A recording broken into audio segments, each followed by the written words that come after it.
I'd like to welcome you all to the 26th Congressional Black Caucus Foundation Compto Transportation Braintrust. Compto extends our appreciation to Congressman Elijah Cummings for once again hosting this wonderful event. I'd like to acknowledge Compto leadership, our board of directors, and our council of presidents. If you're here, could you please stand, please?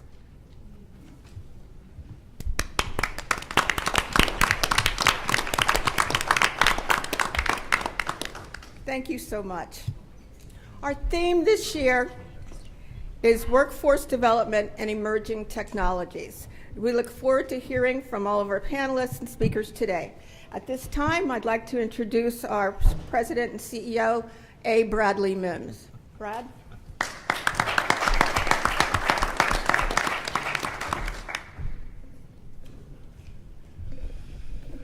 Good afternoon. Good afternoon.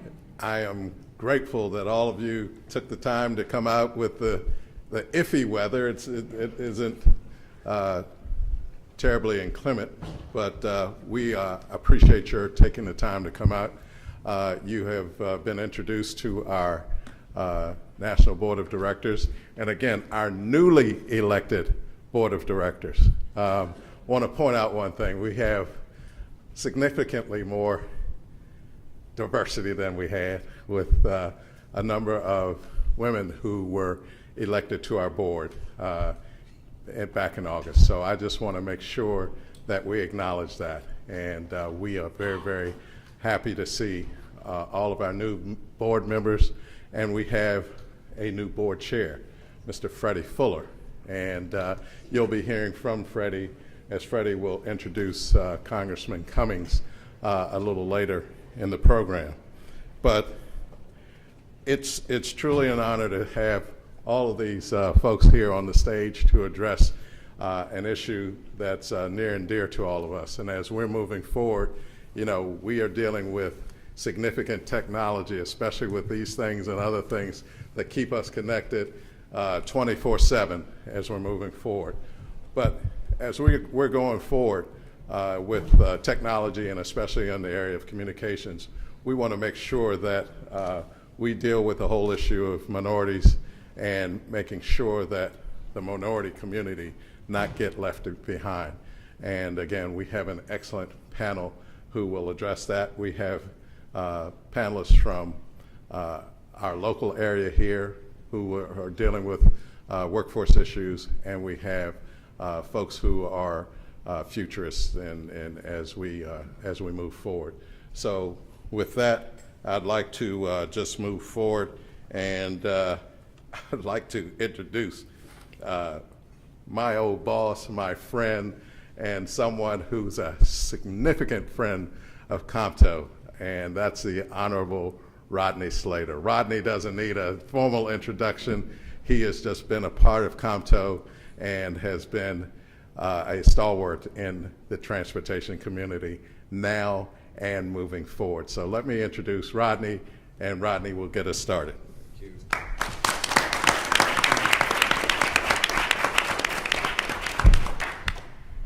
Thanks, Brad.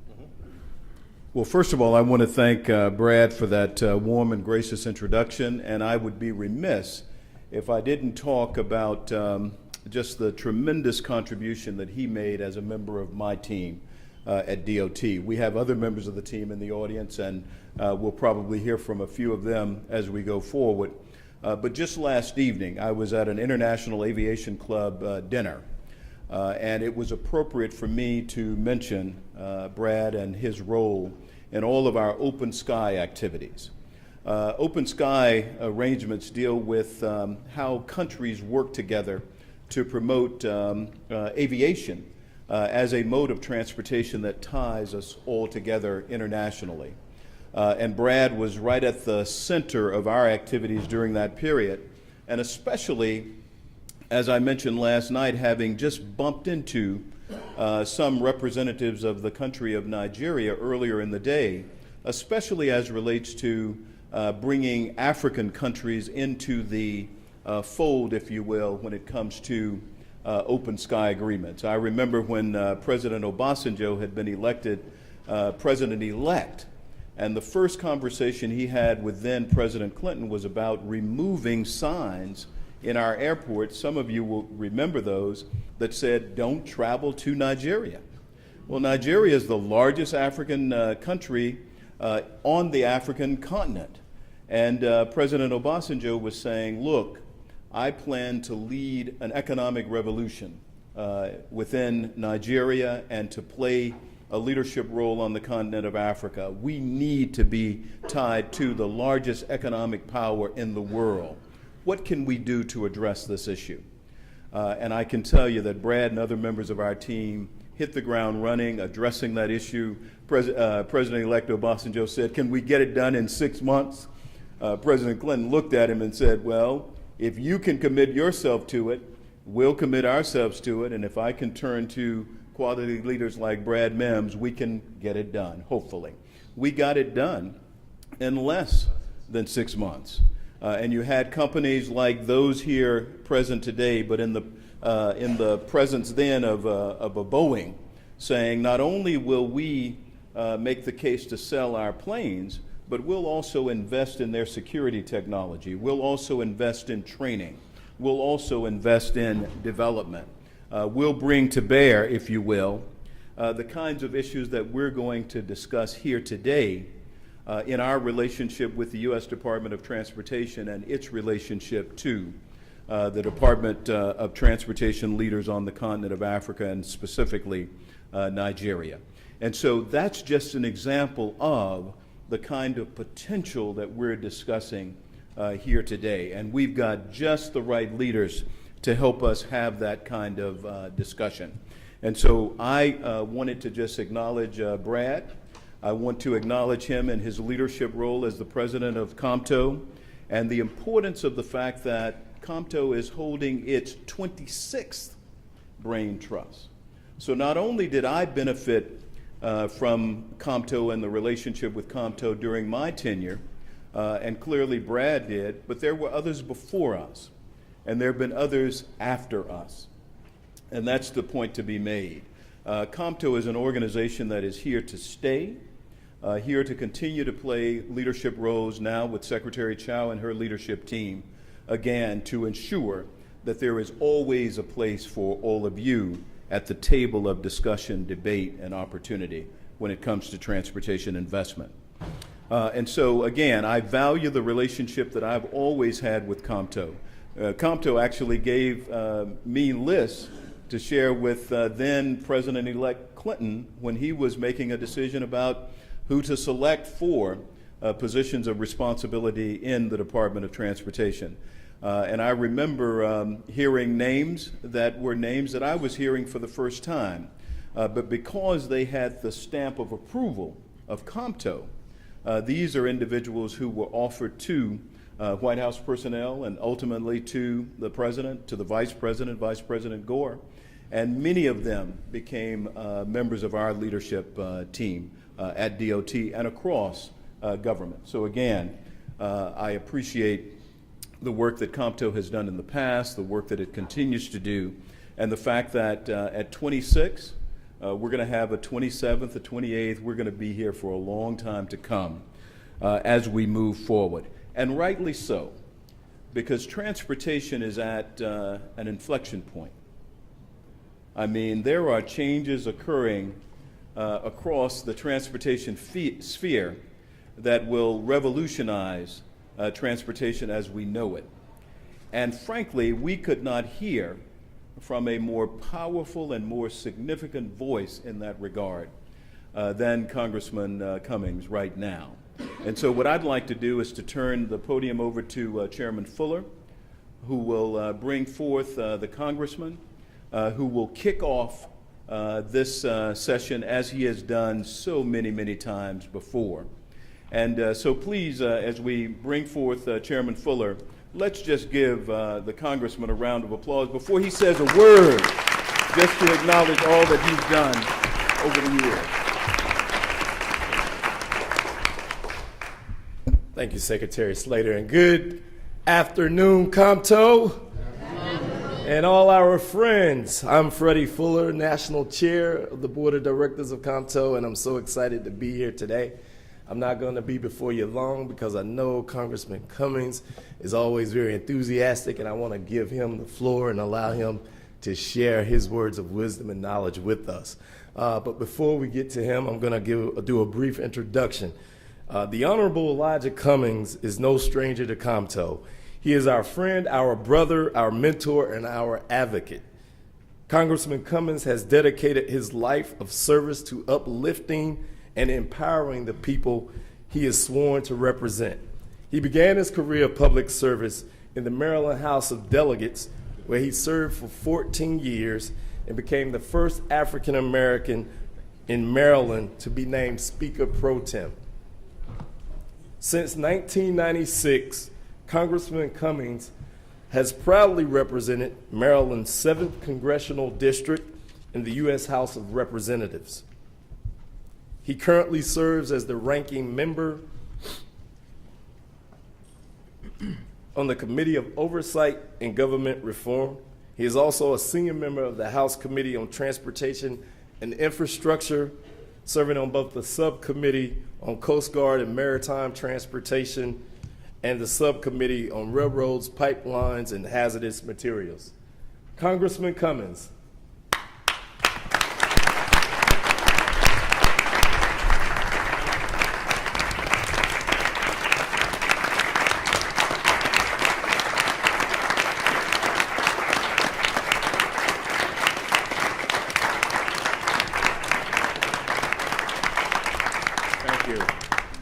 Thank you very much, Ms. Fuller. And to you, I want to thank you very much for that very kind introduction. And I want to thank all of you for being here this afternoon. Let me just, so that you all be clear, because sometimes we get things twisted.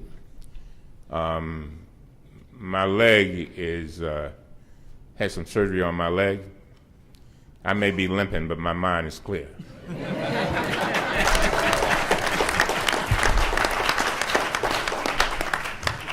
I tell people that after spending 6 months in the hospital, you learn how to appreciate people and appreciate the moment. And I've stopped by here this morning to tell you, tell all of y'all, we are in a storm. Hello? Yes. This is a storm. And I am determined to fight with everything that I've got to make sure that the storm ends quickly. But in the meantime, the thing that concerns me most of all, see, I know the storm is going to come to an end. The question is, where will we be after the storm is over? Hello? Hello. All right, tweet that one. Where will we be when the storm is over? I thank God for Compto, and I really mean that. This organization is so very, very important, and the work that you do in so many areas, and here we are talking about new technology and today and how we make sure that we take advantage of it. But I want to thank all of our panelists, and Rodney, thank you, man, for all that you've done and continue doing, all of our panelists. So I'm gonna take my few minutes. They're gonna say what they got to say, but I got to say something else. Let me be clear.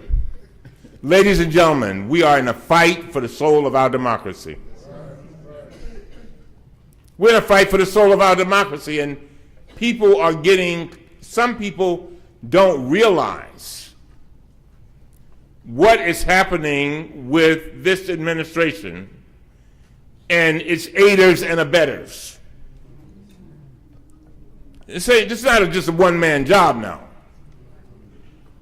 And what I'm saying to you is that we have a duty, no matter where we are, to make sure, remember what I said, we're going through a storm.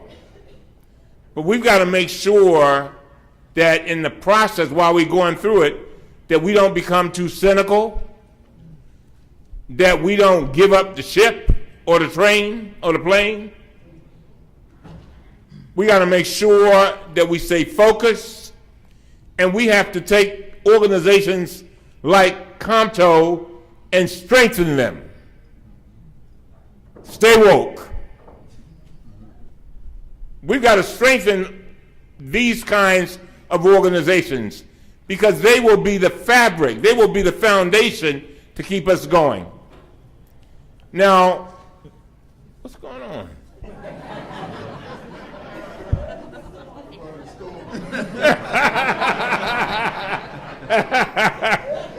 Lightning and thunder. Praise the Lord.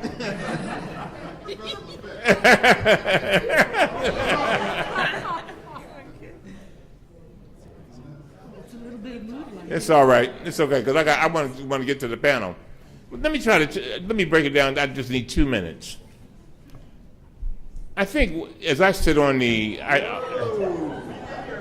as you also know, I also sit on the Oversight Committee. I'm the ranking member, and I get a chance to see what is happening in our country. Ladies and gentlemen, it is shameful. And while there may be an actor in the White House, it's one thing when you're acting and you're doing that, that apprentice kind of thing and all that. But when it begins to affect people on a day-to-day basis, affect their lives, like taking away the provisions of the Affordable Care Act, taking away transportation opportunities. Our governor in Maryland, the first thing he did was take away our red line. Republican government took it away in Baltimore. What I'm saying to you is that we've got to have advocates, particularly during this time, to constantly pound, no matter where you are, what you're doing. You got to say, you know what? We all pay taxes, and so we want to get our tax dollars back.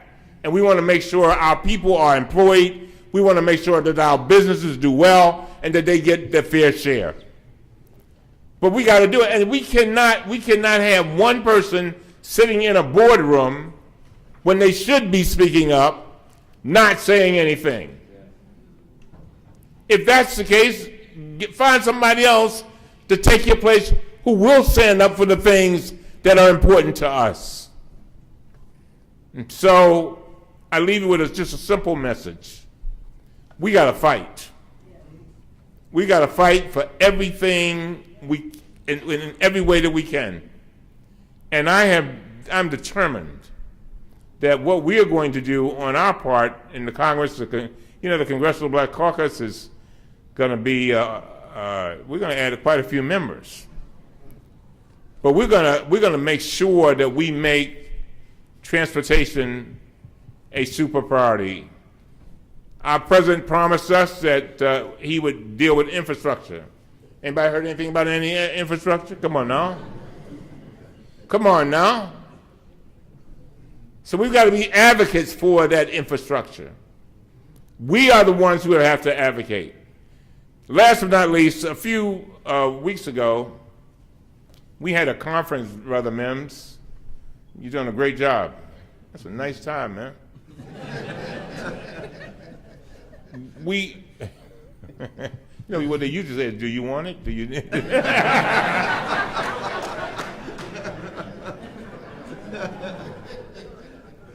We had I'm gonna finish with this. We had a conference about a month ago, with Elizabeth Warren in Baltimore, Rodney. We were there talking about dealing with the opioid crisis. And I want you to think about this, because this really hit me, and it'll show you how important what you do, what types of things you do are. So we went, but what the bill does, we were talking about our bill, which would deal with the opioid crisis the same way we dealt with HIV/AIDS, Ron White, have a comprehensive way of looking at it and giving wraparound services and everything. And then they had all these wonderful experts from all over the country. They were good. They were great. But one man stole the show. He said, I'm an addict. He said, but, my problem is you can have all the treatment centers you want. You can have everything, He said, but how I'm going to get there? I mean, it's a simple question. I mean, he stopped us in our tracks. He said, how I'm going to get there? He said, I'm 55 years old, and I got arthritis. The buses don't run where I go. How I'm going to get there? And why am I telling you this? Please don't ever forget from whence you've come.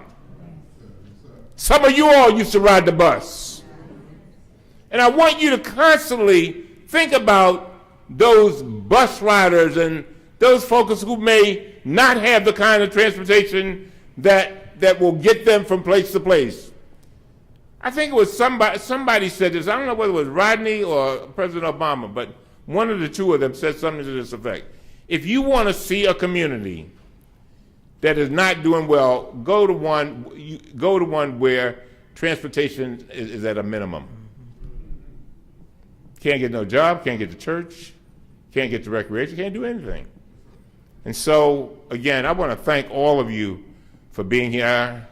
I know this didn't have a whole lot to do with transportation, but I want you all to have a foundation for whatever we do here today, and to understand that we all have to be soldiers in the Army. We all have been blessed.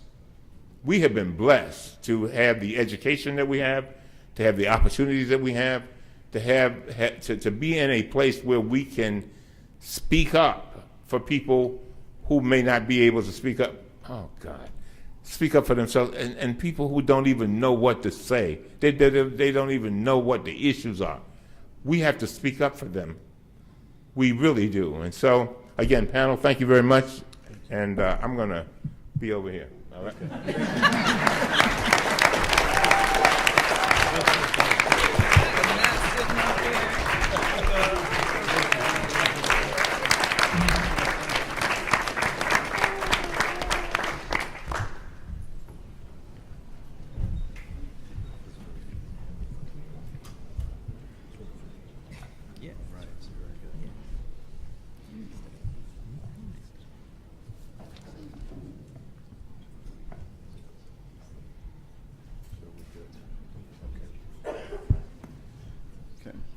Let's give the Congressman another round of applause.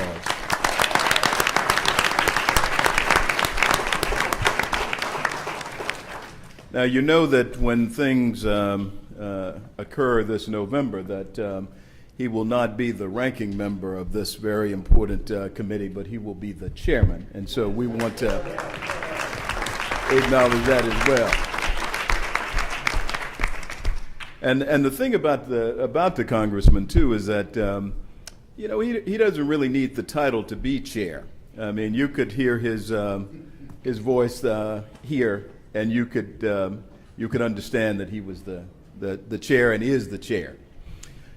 I would say this though, you're going to hear some important information, but with the lights going on and off, two things came to mind that I want to share with you. And that is just a little prick of light can break the darkness. And we saw that, right?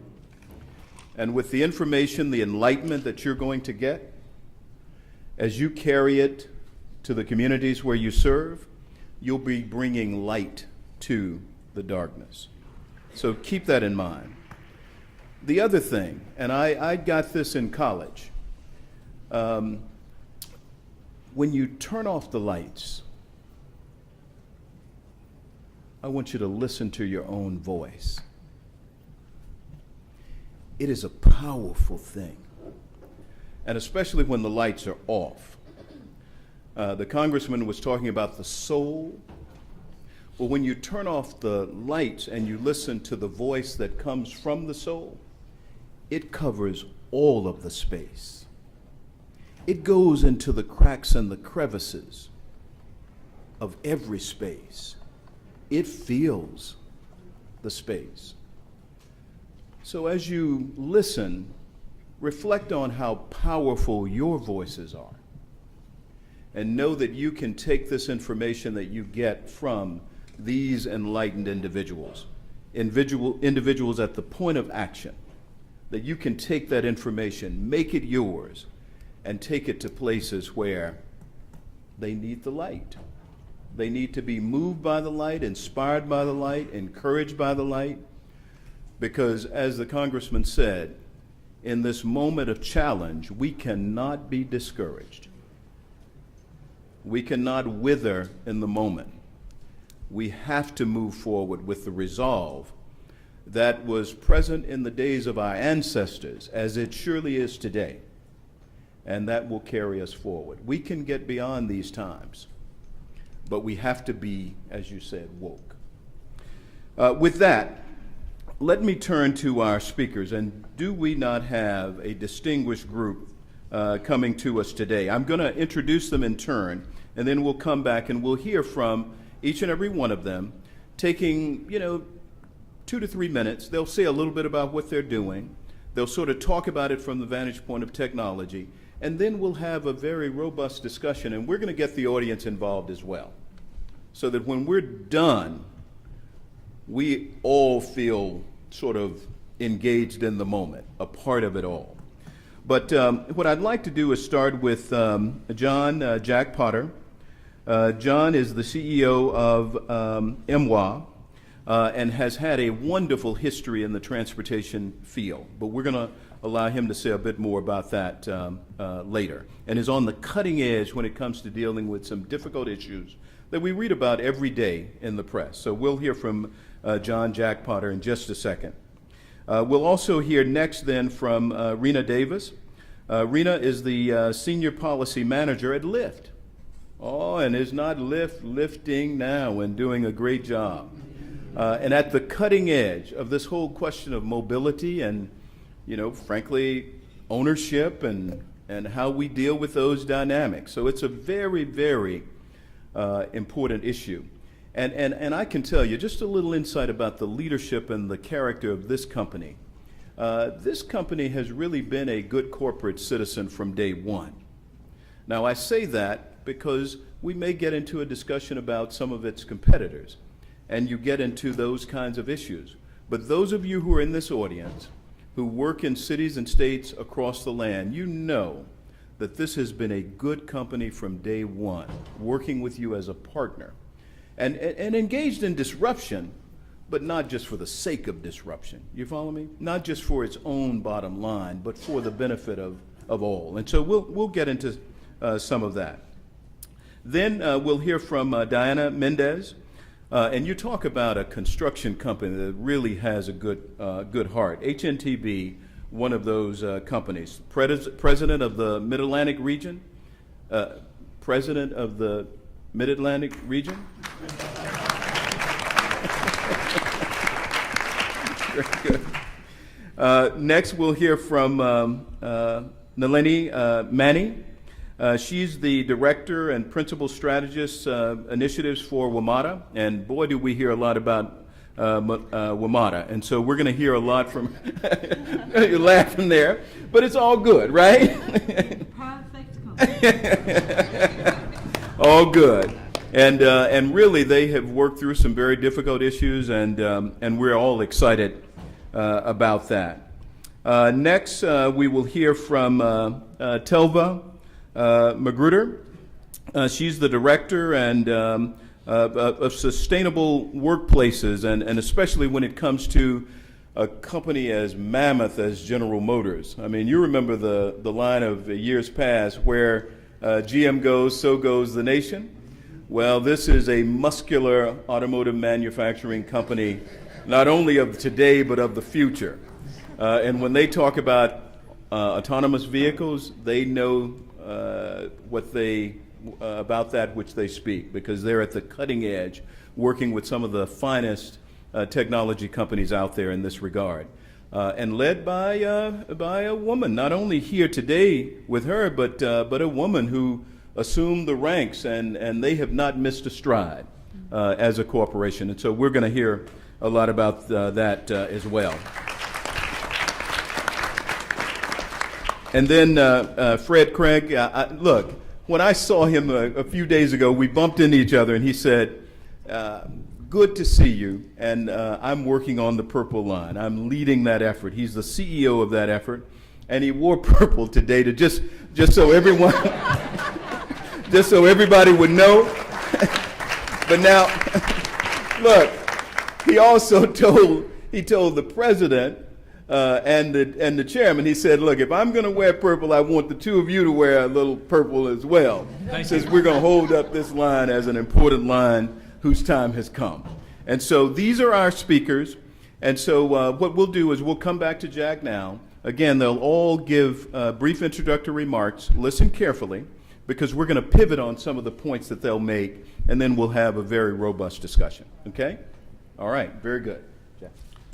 Thank you, Secretary Slater, and good afternoon, everyone. Thank you for having me. Brad Mims is on the board of MWA, and our chair is Warner Sessions, and vice chair is Earl Adams.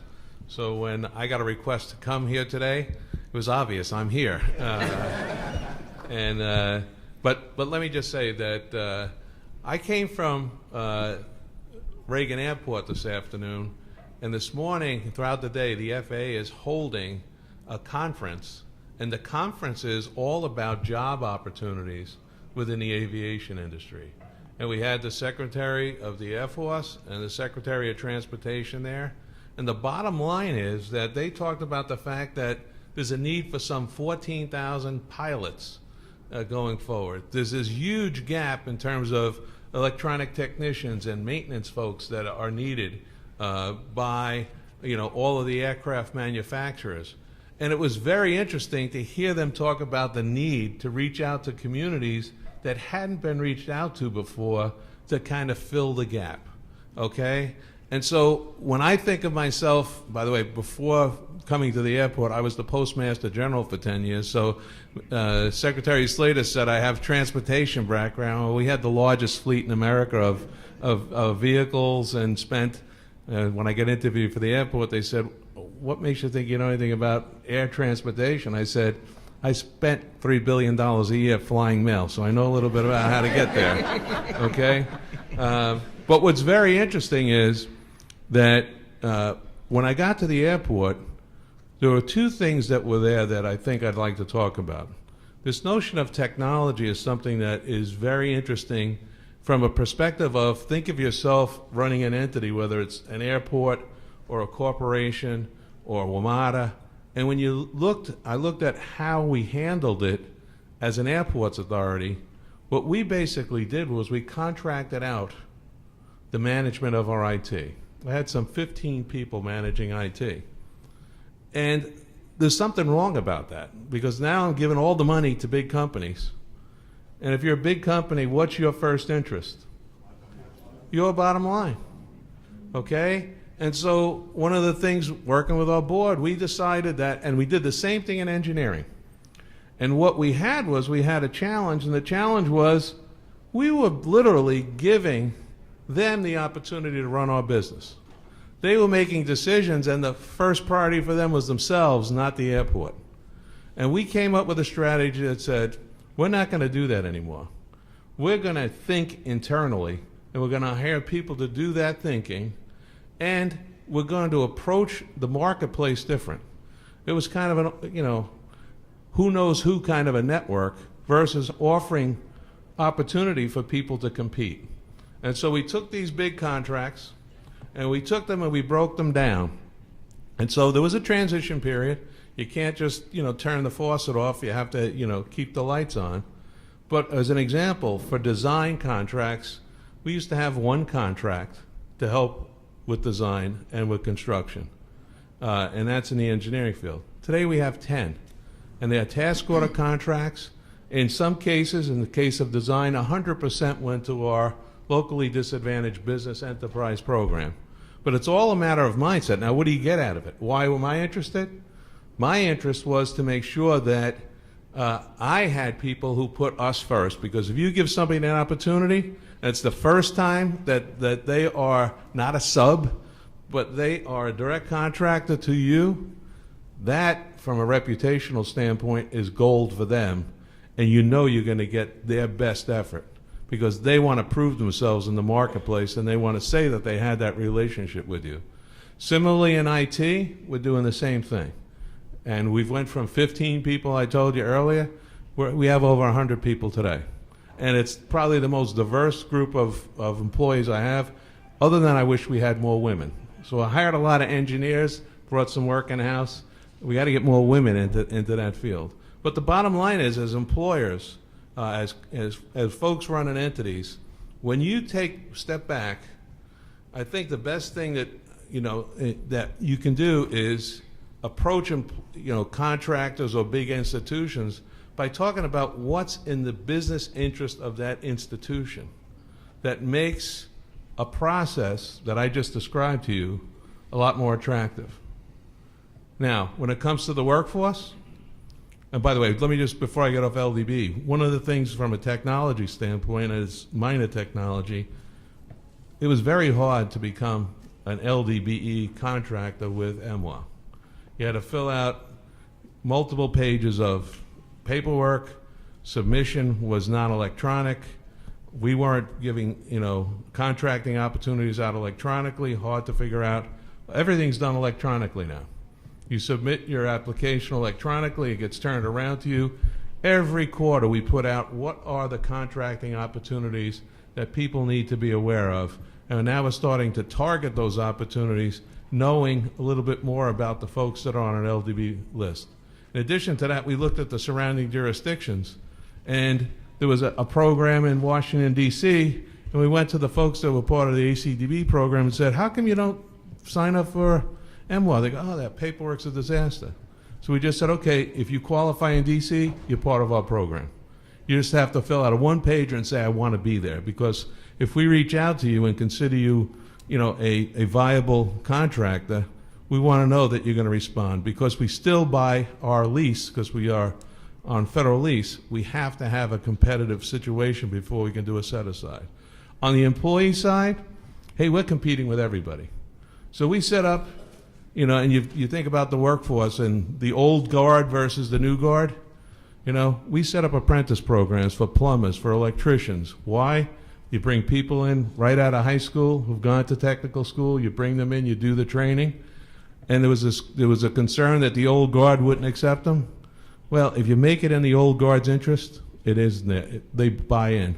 And if you're 55 or 60 and you have a lot of heavy lifting to do, we put these apprentices with them. And I have to tell you, it's amazing to watch the people, just one, get the help with the heavy lifting, but two, people love to share their knowledge with one another.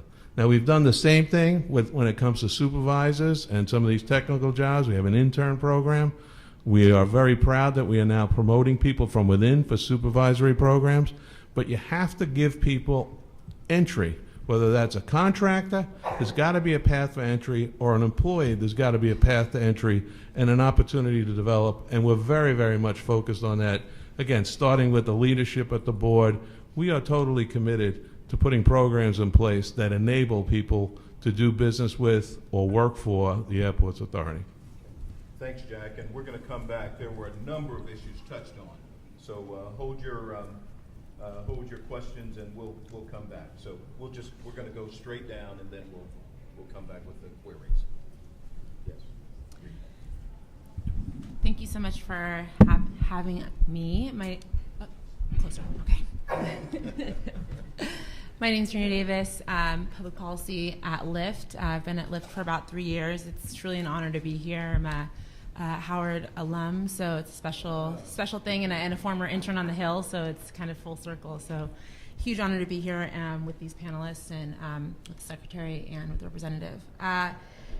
briefly about Lyft, for me, kind of coming in 3 years ago, we were a company, I think I was employee number 646. And at the time I thought, oh my goodness, everyone's been here forever. I'm late to the party. And now we've got about 3,000 folks working around the country and in Canada. So we've grown exponentially. But one of the things that's pretty remarkable from a government relations and a public policy standpoint is the evolution of the company within that time. And the Secretary is very kind in terms of the things that we've been able to do from the beginning. And I think it's very much because of our founders' ethos. It's because of why they founded the company, which was to improve the world with great transportation, which is what Lyft is all about. And that touches on a lot of the things that the representative was discussing earlier in terms of getting to your medical appointments on time, getting to work, having accessibility. There's a number of different parts of Lyft that cut right at that issue of having opportunities, being able to access opportunities that are already available to you. And so that's one of the things that I think we're really proud of, being able to grow those services with things like concierge platform, where you don't need to have a cell phone to book a Lyft ride now. Your doctor can book it for you. Your child can book it for you, or you can book it for your parents. And it can take place all online, so that the folks that don't have smartphones aren't left out of the services that they provide, because they still have that need. And they don't even know that there's some of these things, these options available for them. So we wanted to make sure that there were tools there that made it easier for folks to access our services. I think also one of the things that the representative touched on was that there's this kind of revolution that's happening, this third transportation revolution, as one of our co-founders puts it. And it's going to involve a complete transformation of our cities. We're looking at autonomous vehicles. We have now scooters and bikes all over the place where you can share and pick them up at docks or just on the street. And I think that there's a number of different multimodal aspects of transportation that are all starting to come, to converge, from traditional kind of legacy carriers, from airplanes to cars, but now to even much more what they're calling, I guess, microtransit models. And so I think for us, it's really about kind of bringing all those things together and leveraging them for the power of the good, for the power of community, and really paying attention to what things are needed. One of the really exciting things about being at Lyft is, and it's going to sound kind of bad, and I might get in trouble for this, but the number of products that we've launched a number of products, and some are successful and some we have to pause because maybe the market isn't ready. But the fact that we keep trying and we keep doing and innovating and paying attention to what folks need is something that I think we're all really proud of, and we're excited to continue and look forward to having a conversation about the different ways that we converge with the panelists. Okay, very good. Thank you.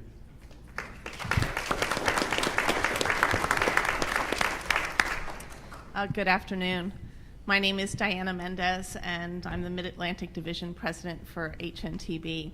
And I had a quandary around this panel because I'm part of our company's Human Resources Advisory Group, and our meeting yesterday was in San Francisco and ended at 5 o'clock California time, right? And there's this panel. Do I miss the advisory group meeting? I can't do that. Do I miss the panel? I can't do that. So thanks to Dulles Airport and the flight schedule, I got that red eye and was able to get back here in time so that I could be here today with all of you, because this was not something that I wanted to miss. So I work for a full-service engineering company that focuses in the transportation space. We're about 4,000 people with 70 offices nationwide. We're a 104-year-old company. There are a lot of good things about being a 104-year-old company, and there are a lot of opportunities for innovation being part of a 104-year-old company. Not only are we a 104-year-old company, we're a 104-year-old company in the transportation space, okay?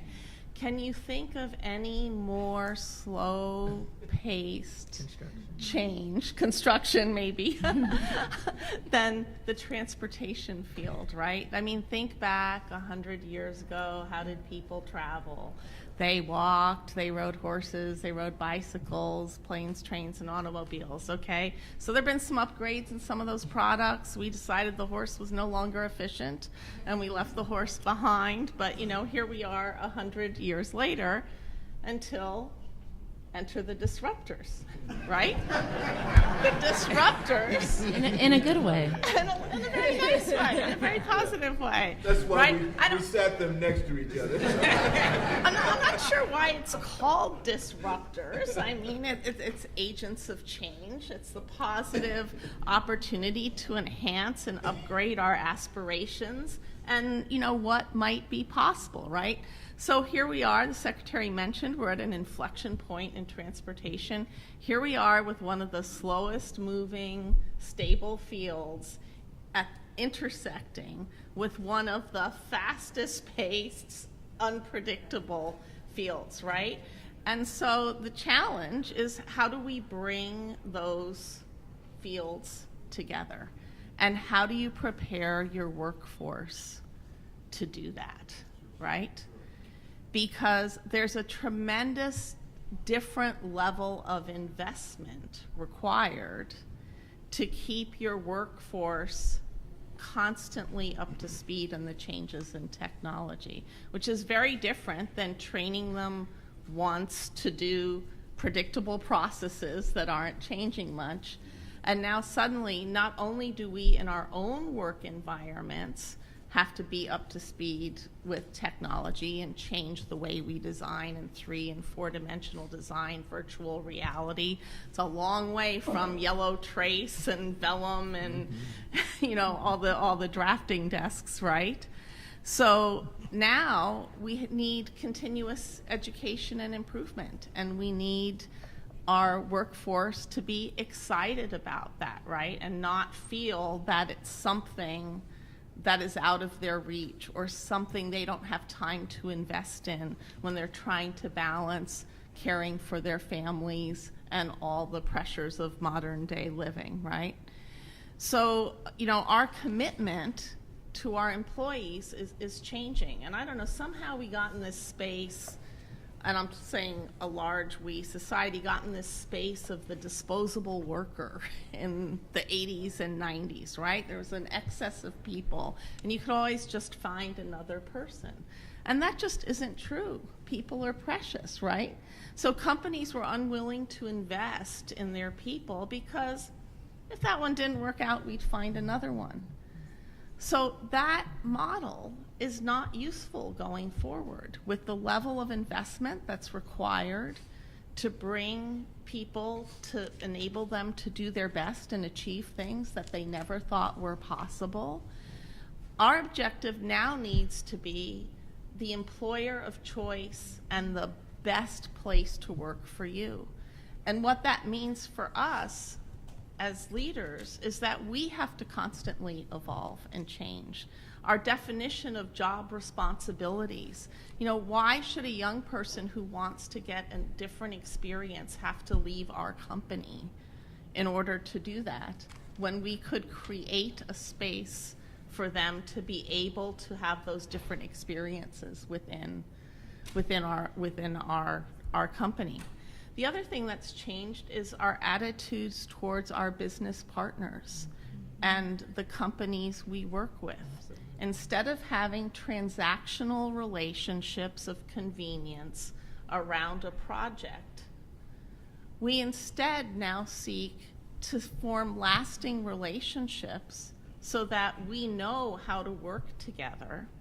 And we have a partners program that we're very proud of at HNTB, where we work with new, historically underutilized businesses, small businesses that don't have the benefit of 100 years of experience to draw from, who are new to the field, but who also can teach us things because of the entrepreneurial spirit and the innovation that they bring to the table, right? So it's a wonderful, mutually beneficial exchange, and we grow together. And we're proud that with many of our subconsultant partners, we work with them on multiple assignments all over the country, and we bring each other into new markets and expand our reach. So, you know, we're in an age that requires a lot of digital dexterity, right? The flexibility and agility to change what our priorities are. But at the root of that is a commitment to enable our people to excel in those changes. So I look forward to sharing stories with everybody else and learning from you in the audience as well as my fellow panelists. Very good, very good.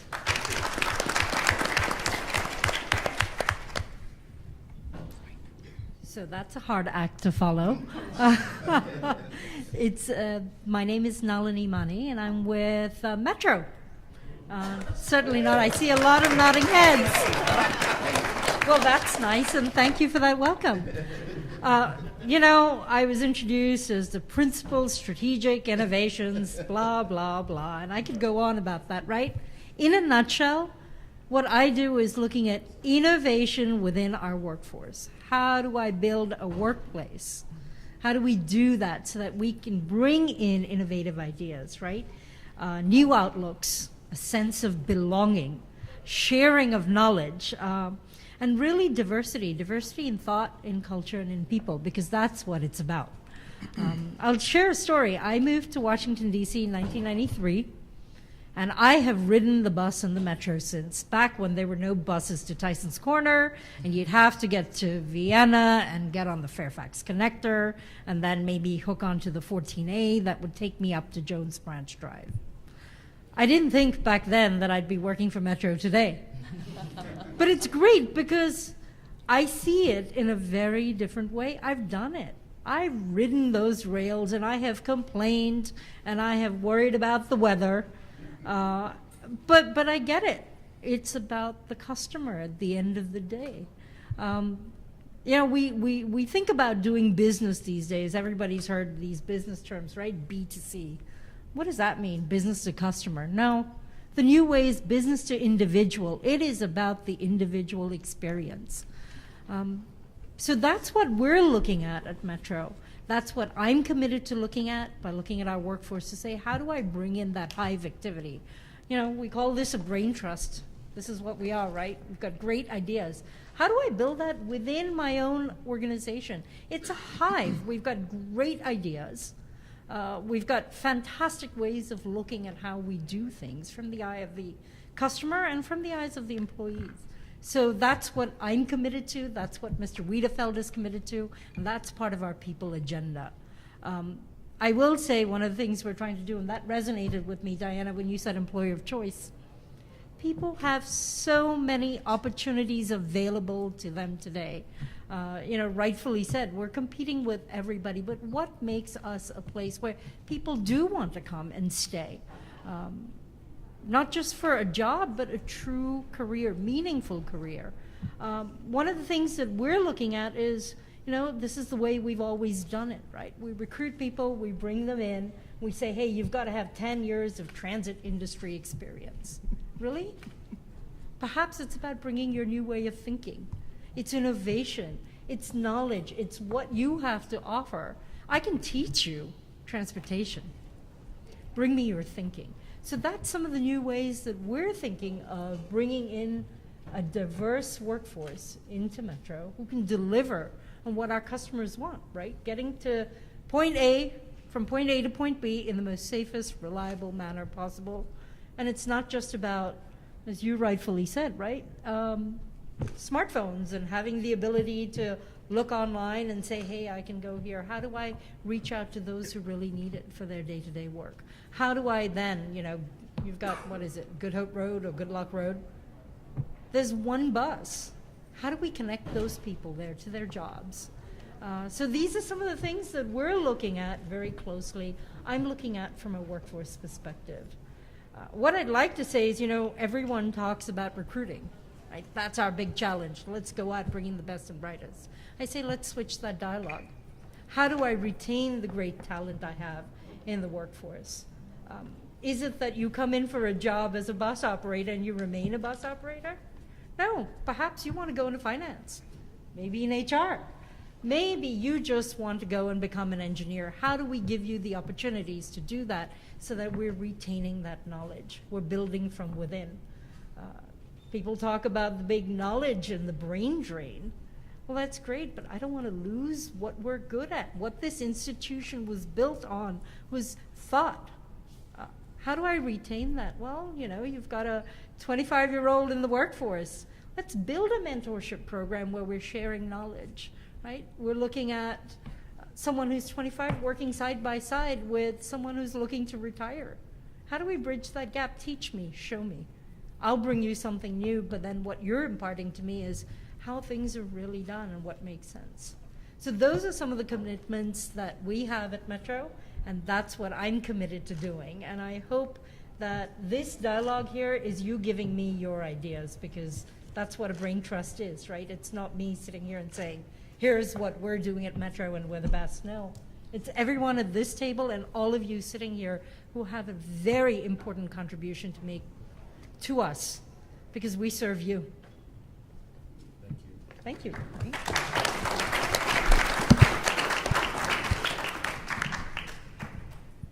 Hi, everyone. I'd like to thank Congressman Cummings for inviting us here today to what is bound to be a really fantastic forum. And thank you, Secretary Slater. Look forward to the facilitation that you're going to do here today.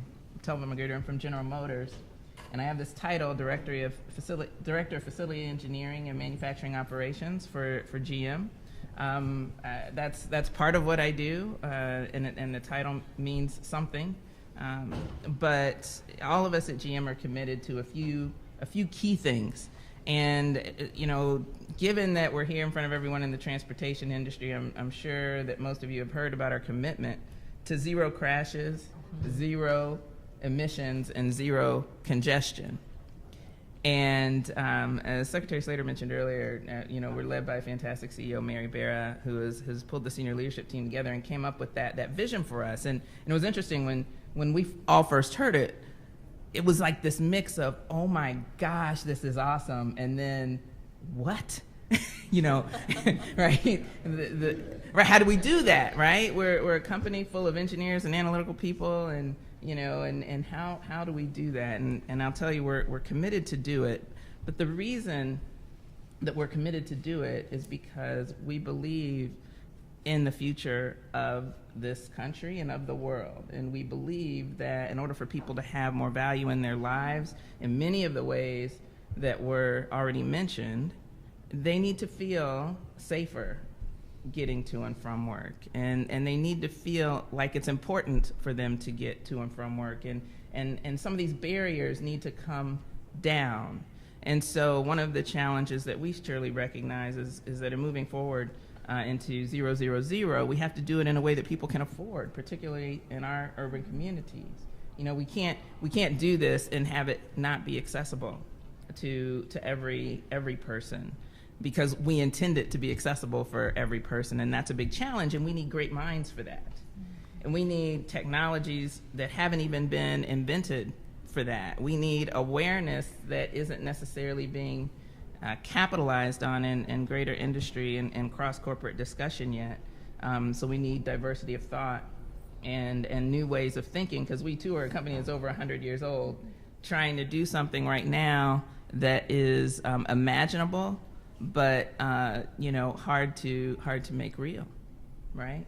But so some of the things that are key in us doing that is, you know, I'm recognizing that we're inventing things as we do this. We're using absolutely breakthrough technologies to create vehicles and experiences that people will love, right? Breakthrough technologies. And so we have to take some risk.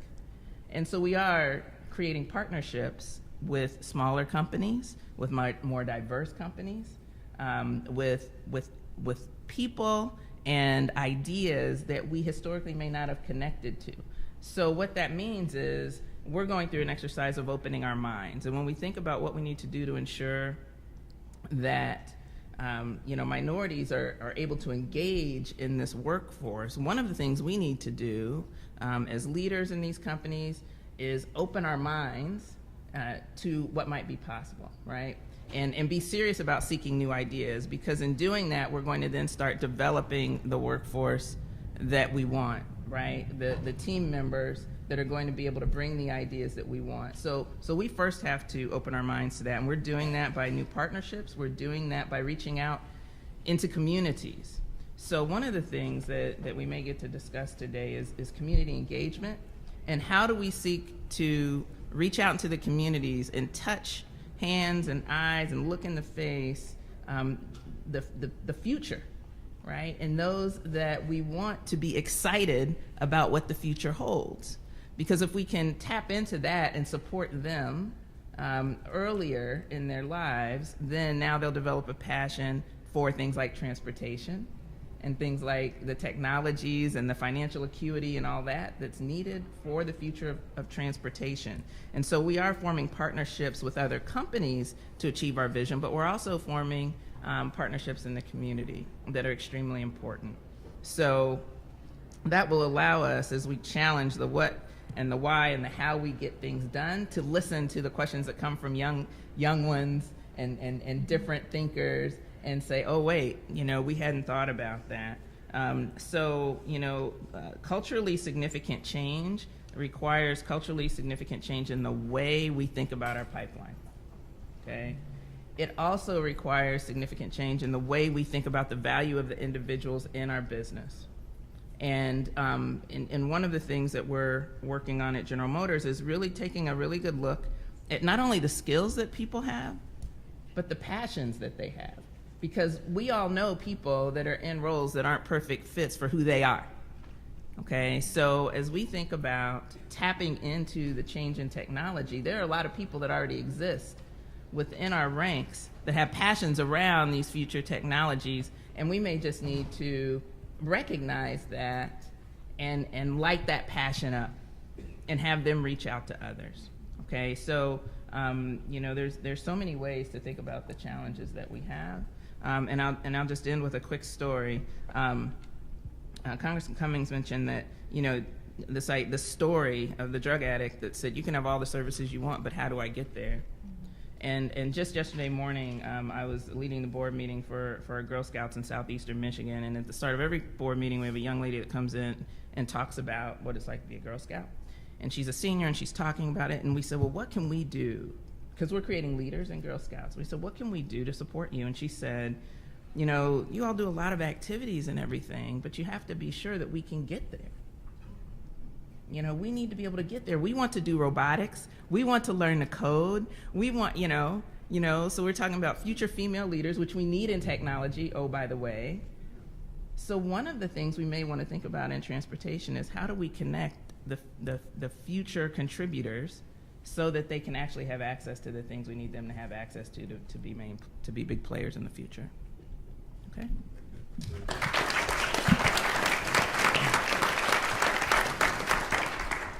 Good afternoon. My name is Fred Craig. I am the CEO of Purple Line Transit Partners. I feel like the associate minister on the Sunday after Easter. What else good is there to say after you've heard all that? So I feel like I should be sitting in the audience. But Brad asked me to do this, and I was looking at some of the statements here, and one of them was, how do we overcome the inertia and resistance to change in the current aging workforce? And I thought he was probably talking about me and suggesting I retire early. But I want to thank Brad. Brad has been an icon to me in for 20 years working together.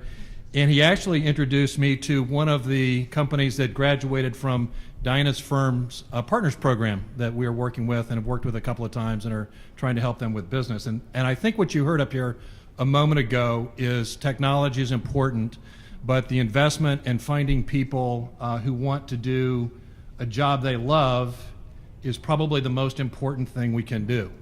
My mother said to me, find a job you like and you'll never work a day in your life. And so there have been a lot of days where I was really working, and there were a couple of days where I felt like I had hit the dream opportunity, which is where I am now. Extraordinarily difficult project, first of its type in the country. And it has a great many opportunities, and it has some very significant challenges. One of our goals is, of course, economic empowerment and employment within the project team, both during construction. Over the next 30 years, we're going to spend close to $5.5 or $6 billion in this region. I have with me Alfred Isaacs. Alfred, would you stand, please? Alfred is one of the people in my office who works on nothing but economic empowerment and opportunity for all of the projects and all of the purchasing and all of the things that we do in Purple Line. So the Purple Line is different because it is a radial project. Instead of going from the suburbs to downtown, it connects across 4 of the metro lines. It connects to Amtrak. It connects to MARC.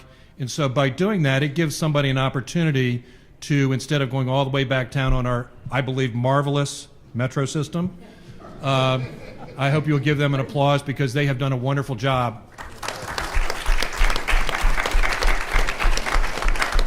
But one of the things that the Purple Line does is allows someone from Silver Spring to ride to New Carrollton or to one of the other places where they can connect to eventually VRE or to Virginia Railway Express or to MARC or to Amtrak, which gives people who are dependent on transit a reach that they would never have had before because they can go to Boston or Atlanta or eventually Florida.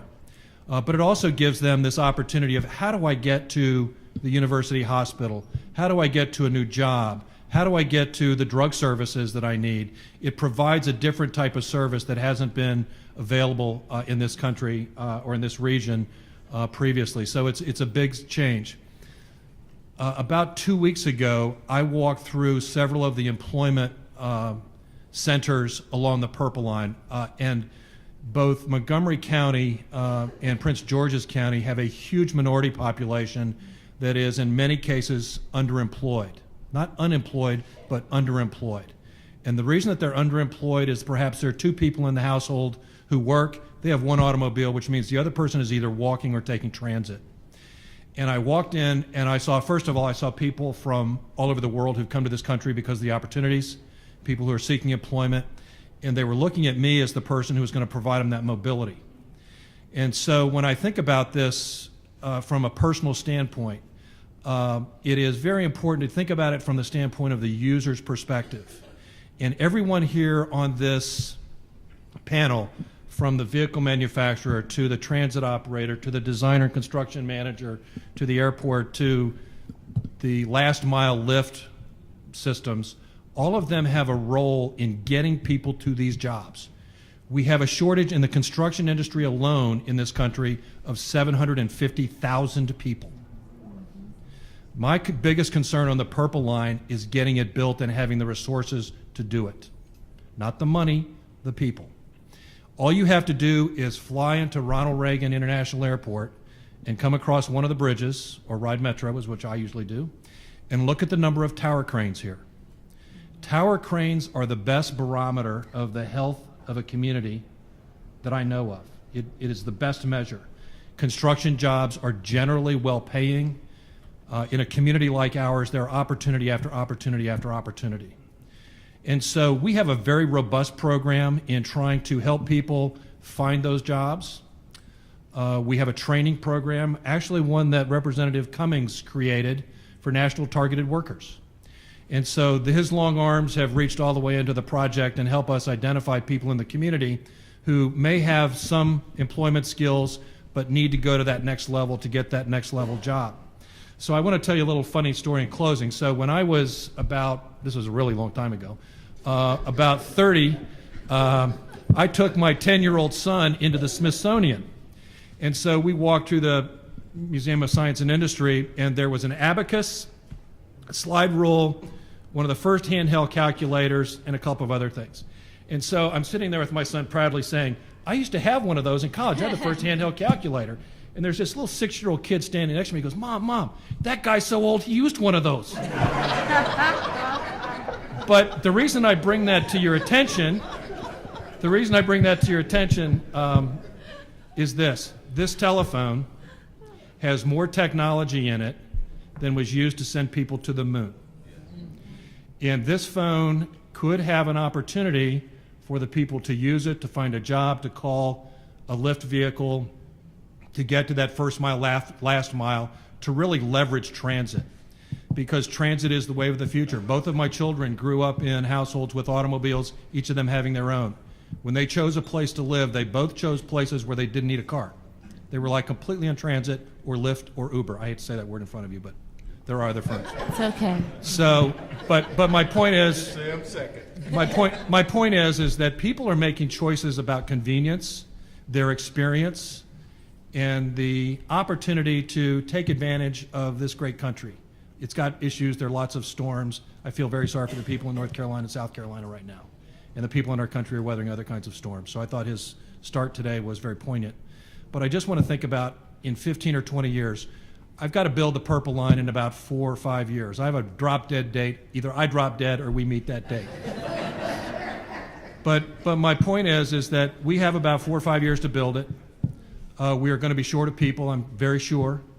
We have a 30-year concession to operate it. How do you design a vehicle today that represents the kind of technology change that goes from a slide rule to a cell phone?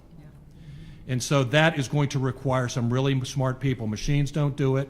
People with passion do. Thank you.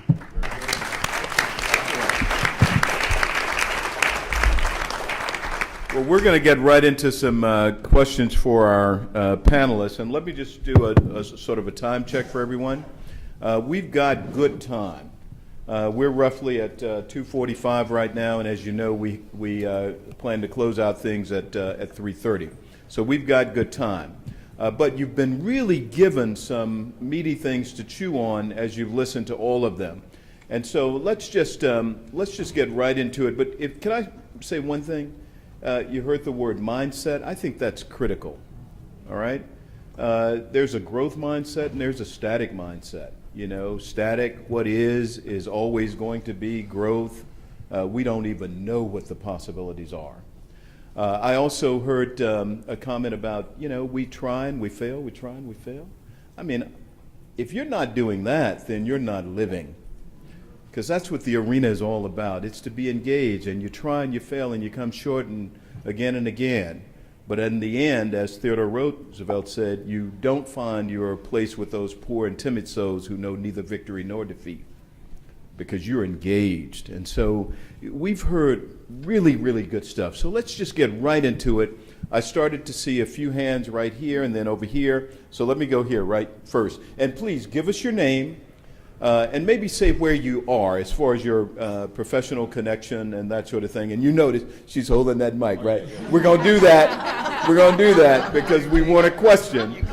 But let's start right here. How you doing? Barry Wilson. Yeah, Barry. I've been working with Ramada for 19 years. And I heard some great things that were mentioned up there.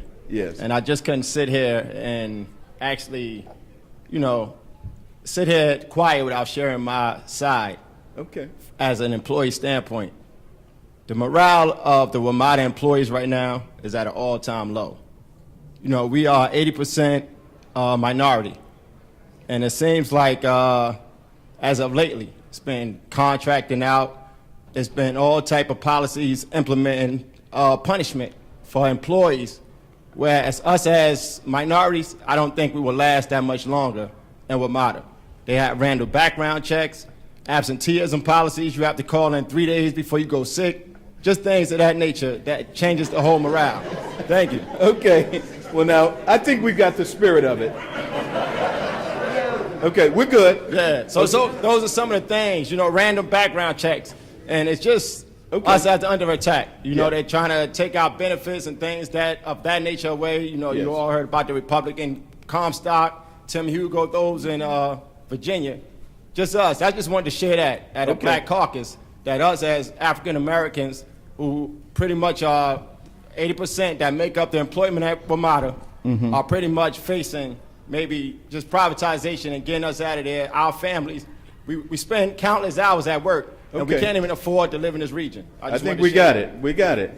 Now, are there any volunteers to answer that? I'm looking at you, Nalali. No, I just called ma'am. So, God, that makes me feel old. No, sir, but thank you. And I will say this. I hear you. And I want to thank you for bringing that up. I mean, this is difficult. It's not a hard thing to say, and it's actually very courageous for you to come out and say that, because that is exactly what we need to do. Okay. And I will acknowledge, here's the thing, as someone who's trying to make the workplace a better place for our current workforce, I will acknowledge that that is precisely the kind of thing I want to hear. That's the ideas that I need from you to help us solve. That's something I've heard. How do I put this? I haven't seen solutions to that yet.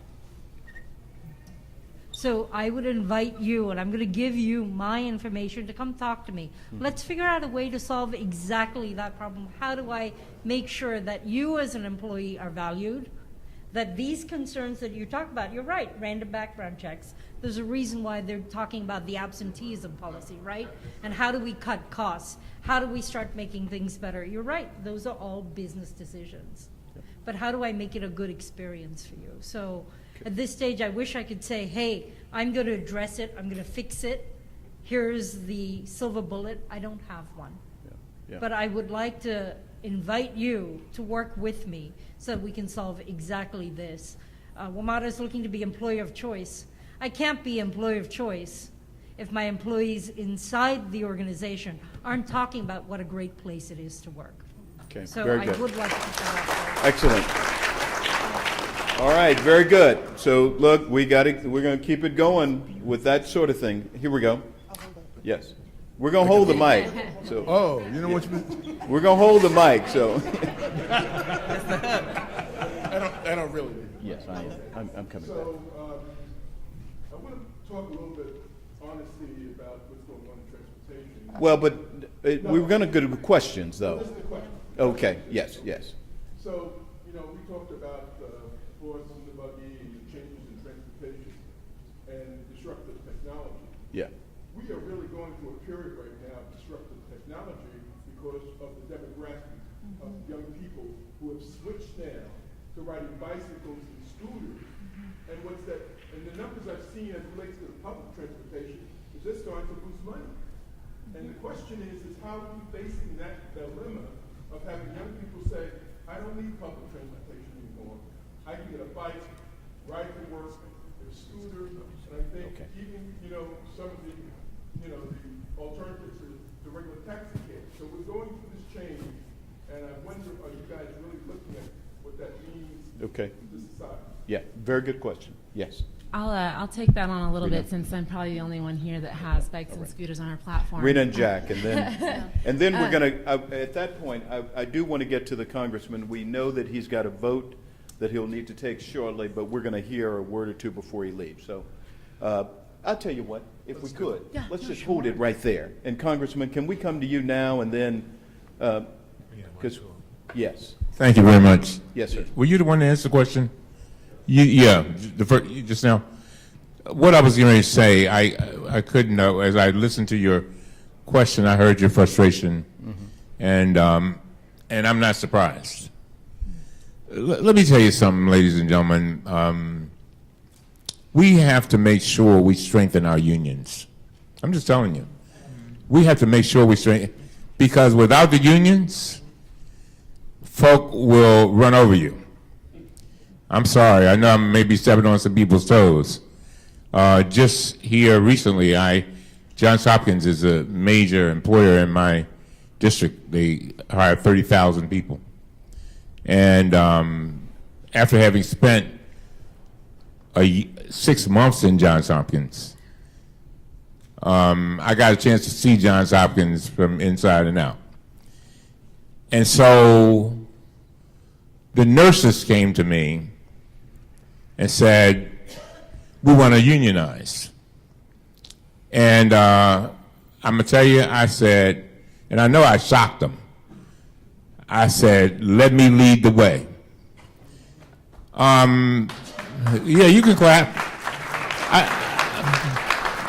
There is an attack. Listen to me. In my committee, on the oversight committee, there is an attack on unions that you would, it is ridiculous.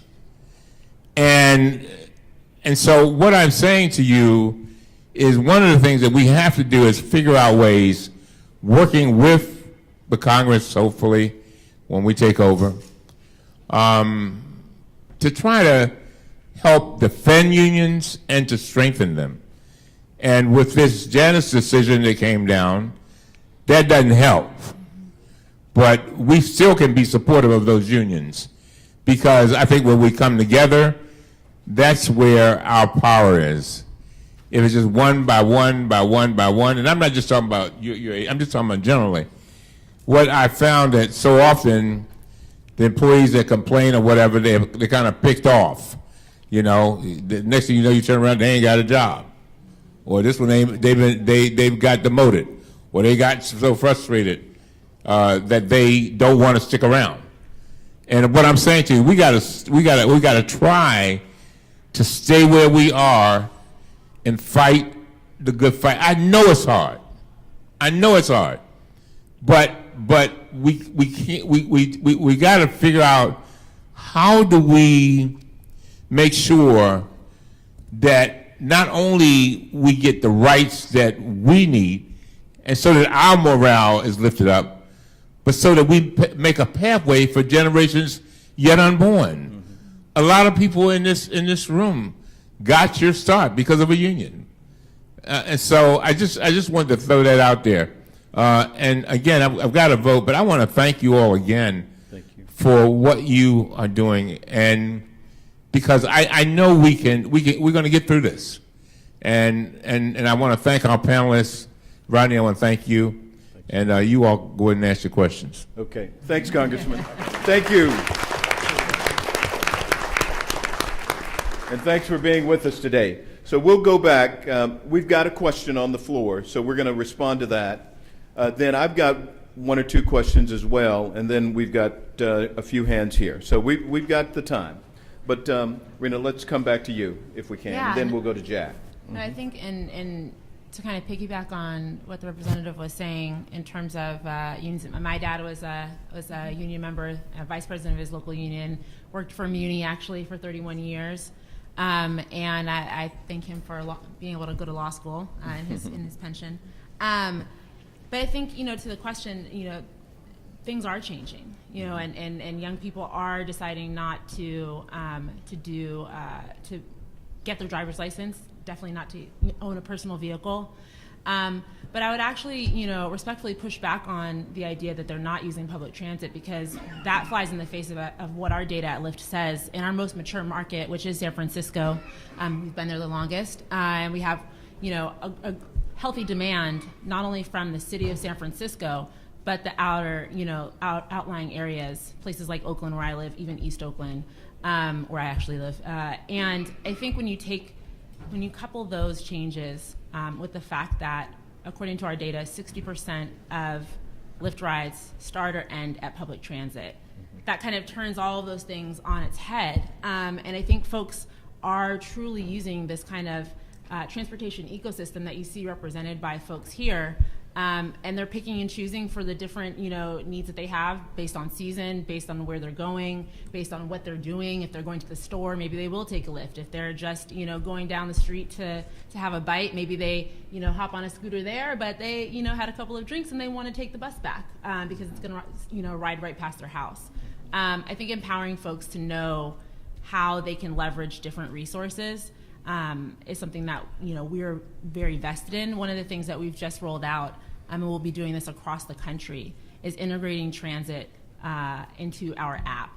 And so what will happen is, and people will think this is crazy, but it's something, again, that gets back to the ethos of our founders and why they founded Lyft, was to eliminate this vacancy, 80% vacancy rate in cars, is that you may be down here at the convention center and you want to get up to U Street for a bite to eat, and they say, you know what, rather than take a Lyft for $7 and put another car on the road, you can walk, it'll be this amount of time, average, or you can get on a scooter, you can get on a bike, you can also get on the metro, take a bus.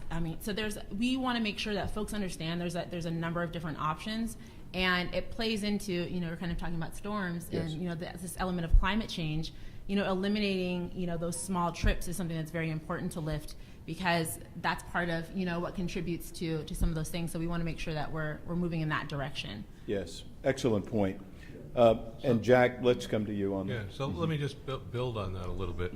You know, the introduction of Uber and Lyft into kind of the mainstream has really affected airports.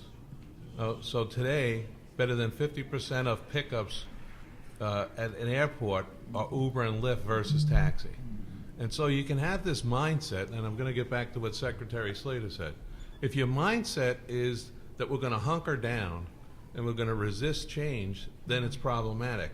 And so the notion here has to be, okay, a message is being sent. I don't think it's negative toward transit necessarily, because ultimately I agree with what was just said. Transit is going to continue to grow. And I think there is an effort underway by WMATA. There was a big meeting just this week that I participated in. There were over 120 folks in the room from all sorts of transportation entities, multiple counties. The unions were there. And the bottom line is everyone's saying, okay, what do we want to accomplish? Yes. You know, with the setup, the establishment of a network. And it was kind of, there was some consensus around you should be within 400 yards of transit, a bus, so that you have an opportunity. And then how do you design that? And then what provides that service? It could be that transit equals Uber or Lyft or some other entity providing transportation in some remote area, as opposed to something that's fixed and high cost. You know, I was in the Postal Service, and just think about the post office. The challenge there was mail was going away, okay? It was being replaced by you paying your bills online and receiving bills online and advertising going online versus in the mail. And what we did was, and probably very few people in this room know it, I was a union member. I grew up American Postal Workers Union, okay? My father was part of the National Association of Letter Carriers. We worked together and said, okay, here's the challenge. That's going away. What's important? What's important is that we had people that work for us, and they were first. Not the unborn, because sometimes people with the unions were saying, hey, I want to grow to 1 million members. No, it's the people that were there. So we eliminated, over the course of a decade, 200,000 career jobs. Now, I'm not proud that we lost career jobs, but I'm proud of the fact that no one was laid off. I'm proud of that it was done with the union. And at the end of the day, those families that could be supported by the movement of mail were supported. So I think what we all really need to do is say, change is upon us. You cannot stop change, but you can become part of the solution. And you can make sure that people are taken care of, and you can make sure that the job opportunities that exist, if you grew up in a transit family, those job opportunities now might be a Lyft career, might be an Uber career, might be some other career. You have to embrace the change. Think about folks who grew up in a telephone without a digital phone. I remember I had a cousin who went to work for whatever it was, T-Mobile or something, and everyone in the family was criticizing, what are you doing that for? You should be over there with AT&T or you know. And it's like, you know, they're solid. Those guys are, you know, they're fly-by-nights. But no, they're taking over, you know. And so, again, this notion of we got to figure out how to embrace change and make sure that we're doing that, at the same time taking care of that transition. It includes the employees who were in the, you know, in the original organization. It includes migrating them over. And part of the migration, I'll give you an example of something very simple. We were migrating, you know, in HR and our finance systems, we were migrating to a new system. So what we chose to do was, we're trying to figure out how do we get employees to really kind of get off this notion that I need to sign in for this for finance, I need to sign into this for some HR function, this for some other. So we decided to move payroll first. You want to get paid, you have to be able to put your hours in and say your checks. And that's incentive. And then everyone said, okay, I get better know this system. There was no resistance because they got it, but then it just kind of set the path. But again, it's a matter of you do have to embrace change, and again, it's, you know, for the betterment of society. So at the end of the day, if you stayed on the same path that you're on with Metro, you got to also think, will people buy that service? And you got to make sure that you continue to be affordable. So long-winded way of saying, I think we all need to work together, and we can accomplish many things. Yes. Sure. It really relates to Now I want to, can I do this? I've got some other hands. I really want to keep it going if you allow me to do that. Can I do that? If I could just end on this point. Okay. Most of the public transportation systems in this country, minorities are workers, just like the gentleman said. I'm concerned that with this change going on, which if we agree that there is a change going on, that we're going to be the ones to lose the job. So I just want to bring that up. Well, but yeah, but now that's a good question. And I think that question was answered in part of the answer here. The question was, change is coming. We can be a part of the solution. That's really what today's discussion is all about. How do you place yourself in the mindset of knowing what's coming so that you can fashion roles for yourselves in that new world that's coming? That's what makes it exciting. But I'll tell you, if we are focused on what is to be lost rather than what is to be gained, we will always find ourselves looking down rather than up. So that excellent point, and I think we are right here to discuss this. Now let me, if I may just make one other quick point, and I want to go to something that Rita was talking about. She's been talking about the character of her company, all right? There is also a debate going on about what is corporate America, and how does corporate America play its role? I mean, is it to damn with everybody else but me and mine and how we reach our goals on the bottom line? Or are these companies to be concerned about the communities in which they serve and the people they serve? Yeah. And it's interesting that even if you examine Adam Smith on this question, many will say, I want to embrace what he talked about in The Wealth of Nations, where it was about the bottom line and the invisible hand. But if you look at the first book that he wrote that talks about the moral sentiment, it's about relationships with people and how people working together make things happen and how there is give and take, right? There are those who choose to emphasize that which they wish to emphasize for their own purposes rather than for the good of the whole. And you have to listen carefully to who's doing the talking and whose interests they're representing. And you could not have a better panel representing the most visionary companies than you have here in this moment. So let's continue to get the questions to them. And Brad, I'm going to get to mine, but I really wanted to get the audience engaged. We've got a few others that we'll ask at the end, but I really want to get the audience engaged, just like we did with the gentleman who just asked a question and a good follow-up. Yes. Good afternoon. Yes. My name is Quincy Jones. Well, wait a minute now. No, go on. Check an ID. And, excuse me, I want to cling to the comment my brother made earlier. Him and I work for the same company, WMATA. Oh, okay. I'm a 12-year union representation. I mean, union rep. I've been representing individuals at the company for over 12 years. He speaks the truth. Right now, the morale is all-time low. But my question is to Mrs. Namie Manning. Yes. Did I pronounce that right? Yes. When you were speaking, you spoke of commitment, and you combined that commitment with your boss as well as ours, Paul Weederfield. Paul Weederfield hasn't been committed to the union since he's been there. He's been there, it'll be 3 years in January. He hasn't sat down and met with the union, not once.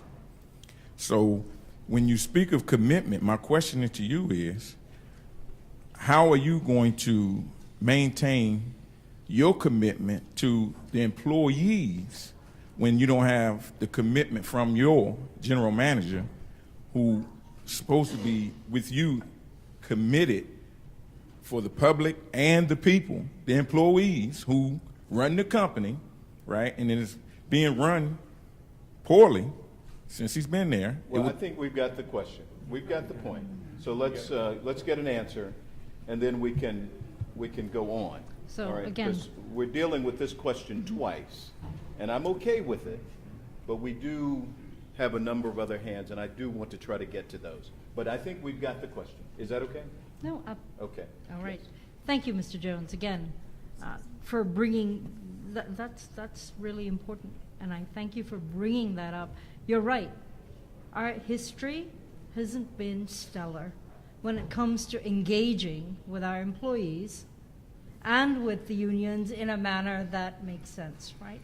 I will say this myself, right? One of the biggest things that my job has been, or should be, and is going to be, is building that partnership with our unions, to have discussions before we put things out there and say, hey, this is what we're doing as a company, right? Let's talk about it. Let's talk about why it makes sense, or perhaps talk about a point of view that I might not have because I'm not a member of that union. I don't see the workforce on a day-to-day basis. I can't speak for Mr. Wiedefeld's engagement with the unions, but what I can say is this: he is committed. He does walk the railroads. He does go out to the rail yards. He does go out to the bus depots, and he talks to you, or if not directly you, certainly your colleagues. He listens to them. He comes back and he brings those to me to say, hey, these are some of the key concerns our employees have. Can you help us figure out a way to make this a workforce that is committed, that is passionate, and that wants to work for us? So that's the commitment that I'm sharing with you. That is a challenge. I'm not going to sit here. I'm not going to wax poetry about how fantastic it is. That's a challenge I have taken on. And so my commitment to you today is that we begin to have those dialogues on how to make Metro a good place to work for someone like you, for someone like this fine gentleman here who brought this issue up, and that we can move forward together. I will probably say that that probably doesn't answer your question completely. You probably have a lot more questions around that, but at this stage, I'd say the only thing that can be done is through a partnership. It can't be an us versus them. It may seem that way, it isn't that way, and I can commit that on the part of Mr. Wiedefeld. I can certainly commit that on my part. Okay, very good. And all of this has been stated in the company of a crowd of witnesses, so I think that the commitment is there. No. Now, I want to go back here right now. Yeah, we're going to do that. Absolutely. Let's go back here. I can commit to that. Okay, very good. And then I'm going to come to this side of the office, and then I'll come back. Okay, but right here in the blue. Oh, I'm sorry. You don't have them. Oh, okay. Very good. All right. Very good. We're going to keep it going. I'd just like to say first that I don't work for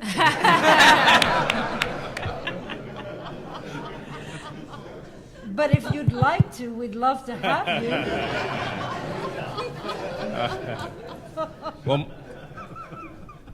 Well, my name is Larry Akinyoye. First, I'd like to thank all the distinguished panelists on their insight on the transportation. My basic question is, what is your thoughts and insight on economic development and transportation projects in the Philadelphia, Pennsylvania area? Oh, Philadelphia. Okay, yes. Why don't we? I mean, there are a couple of people I think who can answer this, but let's maybe HNTB. Sure. Since you're definitely in there. I'll start out. So, Philadelphia has a rich history of transit, and transit can be used to spur economic development and increase the reach and opportunities to have jobs related to that economic development. So there are a number of pretty exciting initiatives going on right now in the city. One of them is the King of Prussia extension, which would take service out to a major economic center from downtown, and King of Prussia has emerged as a great employment center. And so that's one. Another one is the Glassboro extension over to New Jersey. Again, making that connections between economic centers and employment centers and residential areas. So those are two that immediately come to mind. Also, there's initiative on Roosevelt Boulevard. Roosevelt Boulevard is one of the most dangerous arterials in the country. And there's an initiative around trying to make that not only safer, that's the first priority, but the second priority is to make it more walkable and accessible, less of a thoroughfare, so that development can more easily occur around the access that it provides. So those are 3 off the top of my head. I don't know if those are the ones you had in mind, or there was another thought you had. No, that was great. Also, like impact on Amtrak or like local bus services. Yeah. There are also great initiatives going on around the redevelopment of 30th Street Station, and Amtrak has a program that's nationwide where they're looking at the retail and commercial opportunities at their stations and partnering with the local community and local developers to try and make them more economic destinations. Yeah. And go on. I was just going to quickly add that I think this is an opportunity that Lyft takes, kind of a couple of different approaches. Number one, obviously, folks can get themselves onto the platform and offer rides. So that's kind of a pop-up transportation option for folks, along with economic development coupled together. But I think number two, we're starting to see a lot of local initiatives, a lot of different measures to try to get funding for transportation. And Lyft has actually started to weigh into a couple of those debates. So I think that's one way that private industry can be helpful in terms of not necessarily passing the buck, but in partnership again, kind of coming together and figuring out how do we leverage different resources, and how do we make sure that we're putting ourselves and our brand and our kind of might behind local initiatives that will help to benefit the communities in which we're operating, and not necessarily that are going to give dollars to Lyft, but literally to improve rail transportation, improve Amtrak, all these kinds of things that add to the mobility ecosystem that we've been talking about. Yeah, and I'd be remiss if I didn't mention a particular project that is starting to get some news. It deals with, it's called Maglev, and it's along the Northeast Corridor. It's supposed to be a service from Washington, D.C. to New York that can, with stops, make the trip in less than an hour. So keep that in mind. I mean, this is major. The Japanese have actually, they've taken the technology that was developed here, they've enhanced it, improved it significantly, and there is a potential partnership there between the U.S. and Japan on this particular project. So that would create significant opportunity for investment along the route. I'd also be remiss if I didn't take you back to some comments that Jack made early on, because it dealt with this question, but from an aviation vantage point. He said that they took big projects and they broke them down to give individuals of modest-sized firms the opportunity to compete as a prime contractor rather than a sub. This is significant. You don't want to dismiss that as being insignificant, because a lot of times an opportunity can present itself, but it's so large that you cannot manage it with some of the businesses in our community. So he said that. I wanted to acknowledge that. The last point, you may not remember this, but and it came to mind when you were mentioning Philadelphia. I mean, you know about Mother Bethel in Philadelphia and Richard Allen. Well, we got some assistance from the Postal Service and Ron Stroman working with you, and we got a stamp honoring Richard Allen. Richard Allen was the founder of the AME Church with Absalom Jones, and was the forerunner of African-American leadership in this country. And again, there are people who play roles that you never know about. But if you have an opportunity to say thank you, then I think you do that. So, Jack, thank you again. We got a question here, then back here. All right, and the time is still good. We're gonna hold the mic. Thank you. Okay. My name is Shannon Lawrence. I'm the secretary of the Southern California chapter of Compto. So thank you for being here. So my question deals with, especially if you want to address it from a technological standpoint or just a business operation standpoint. And it's for any or all of you. It's two parts.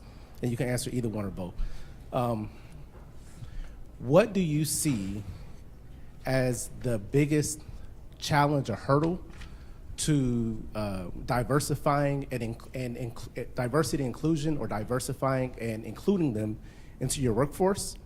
And the second part to that, is, do you and your company, do you have any best practices that you could share with some of these leaders out here with their respective companies that you've seen work in order to diversify your workforces even more, that we can take back to where we work? Thelma, can I ask if you would maybe take the lead on that?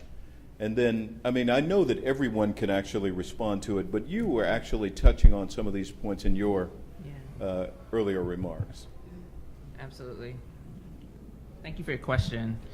I would, if you don't mind, Secretary Slade, just Yes. make a quick comment on what you said about contracting. Sure. And it does touch a little bit onto this. Mm-hmm. One of the ways that we get diverse talent in our workforce is we identify it in companies that we work with, right? So as people grow in their career, we've partnered with them on different projects. They then will maybe join us in the future. But one way we look at construction, and I do a lot of construction in my activity right now and have over many years in different ways, is we take big contracts and break them down, but sometimes we also have a company that's a sub that we purposefully work to develop into a prime, okay? So we have a strong initiative with diverse business partners where we're developing them as suppliers so that they can grow.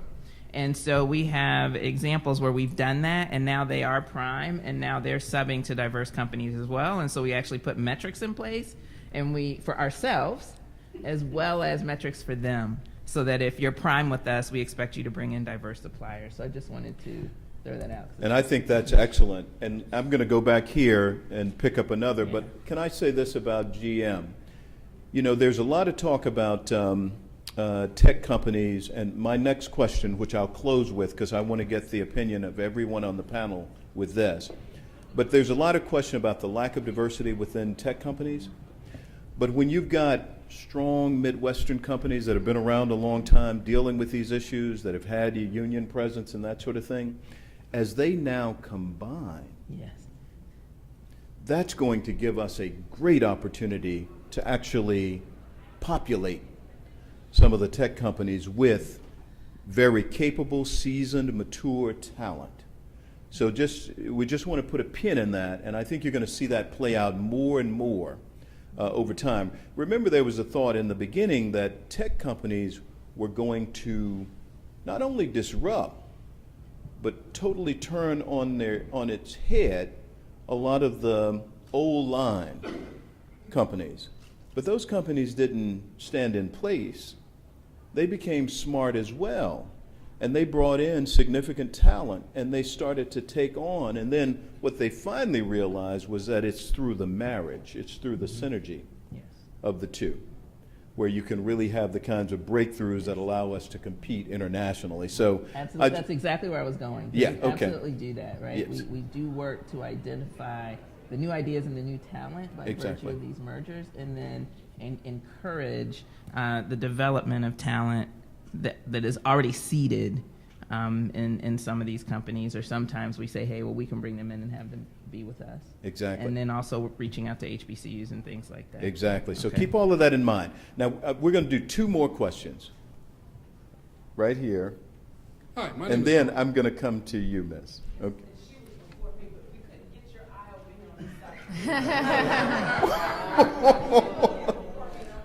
Okay, so we've got three more questions. We're going to Okay. Hi. My name is Brian Cartwright. I'm CEO of Final American Mile, a national last mile delivery company. A little louder, yes. Hi, my name is Brian Cartwright. I'm CEO of Final American Mile, a last mile delivery company network on a national level. We've heard about technology as somewhat of an imperative that's affected all of us. But what I haven't heard today, I've heard unions. I'm from Detroit also, so we know unions, that's in our blood. What I haven't heard today, and I'd like to get everyone on the comment from the panel, is what is the opportunity in this app economy for independent owner entrepreneurship, independent business development, small business development, so that people can own, you talked about Adam Smith, own their own means of production. Okay, and let me ask, this was my question, and especially as technology comes into play. I was going to do it at the end, but let's take it now, and then we'll still do the last two, okay? And I think we can wrap it up at that time, right, Brad? Okay. So that's a very good question. So why don't we take it in turn for anyone who'd like to start out? I mean, we've got a business owner here, by the way, who has a great voice. All right. So we've got a business owner, and he's wanting to be a part of this new wave, and it is a wave, and it's going to either, it's going to engulf some companies that aren't ready, but it's also going to embrace others that are. So let's.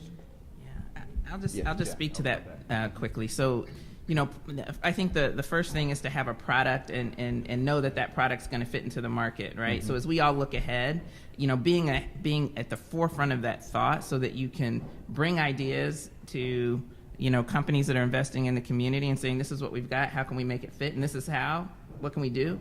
We've got a lot of venture discussions that are going on, and many companies like General Motors are talking to entrepreneurs, learning about their products, and then we are not necessarily forming partnerships. We are absolutely saying we support this product and this development, and then later we'll merge with that and bring it into our technologies. So you have to know the business though, and you have to come in strong, come in absolutely strong, and then I would say also, fight for your position. Know what makes you strong as a company, so that you don't get engulfed, right, as an entrepreneur. We at GM have had to teach ourselves how to let these companies thrive without us trying to turn you into us, right? And so you have to really learn how to assert who you are. That's Lyft, right? Lyft, right? We started with Lyft in that way, and now Lyft is like off and doing awesome things, right? Yes. Point well taken. Excellent. Oh, and Jack, and then we'll close it out and go to those. Oh, okay. Then we'll go to these. But I think you got, that's good. Okay, yes. Hi, I'm Stephanie Nellens-Page, and I'm with the Texas High Speed Rail Train. How you doing, Mr. Secretary? Doing well. Down in Texas. So all the people at WMATA, you're not happy, come to Texas when we get the railroad built. So I'm going to solve that real quick for you. But I'd like to talk about, I used to work at WMATA, though, 3 months from being invested, but I digress. I'd like to speak to the point of what are you doing as far as construction? Because we talked about the deficit. What kind of creative ideas do you have in terms of hiring construction contractors to do some of the work from a worker's standpoint, as well as a business opportunity standpoint with minority and women-owned businesses? Because we have the same with the $15 billion project, and it's Japanese technology again. So there is a lot of opportunities that are going to be available, but I need the creativity of recruiting, especially to build it. Okay, very good. And Jack, I think that's WMATA, and I think that's I'll do it. And the Purple Line, that's right. I think it's all three of you. So all I can say is you got a hell of a problem. But you got a much bigger problem than I do, but congratulations for taking it on. Let me give you a little history about something. I remember when Woodrow Wilson Bridge was under bid, and Great American Ballpark, which I was running for the Cincinnati Reds, was under bid at the same time. They put out very large concrete bids to where they only got 3 bids. And they were well above the engineer's estimate. Of course, they had to be rejected. So on the ballpark, what we did is we broke out all the concrete work into foundations, rod busting, flat work, vertical work, and precast. The bids were a lot of small companies that were allowed to bid. The other thing that we did is we looked out and looked for mechanical electrical companies that were minority businesses that could participate in the project. There were none within a 300-mile radius. This was 20 years ago, 300-mile radius of Cincinnati. So what we did is we went out and found some majority firms and teamed them up with firms that were growing and developing. I sat on the board of one, and that company is a majority in the sense of size participant now. One of the things that we really do try to do is break things down into biddable quantities for the firms that are available to bid the work. So you got to know what's available out there. Yes. I'm genuinely very concerned about just capacity in the workforce across the country because of the fact that there are so many unfilled construction jobs. Some of these are skilled, semi-skilled, but these are jobs that if you train people, they have a job for life in construction. It's the largest employer in the country. Exactly. So that's really, I don't have any magic bullets. If I did, I may be coming to see you, and maybe you can tell me. But I think it is breaking it down, giving people opportunities, doing wraparound insurance, keeping firms from having to post bid bonds, but doing a wraparound insurance, being creative to get them in the marketplace. Yeah. And I think many of you remember the Adirondack case, right? That was all about participation. Federal Highways was very creative, very aggressive in that process, and it resulted in the lawsuit where the whole program was tested. And those were in the early years of the Clinton administration, and I remember our tagline became, "Mend it, don't end it." So we recognized that there were some improvements. We did that, and we were able to preserve that program. And it still exists, and it does represent an opportunity for engagement.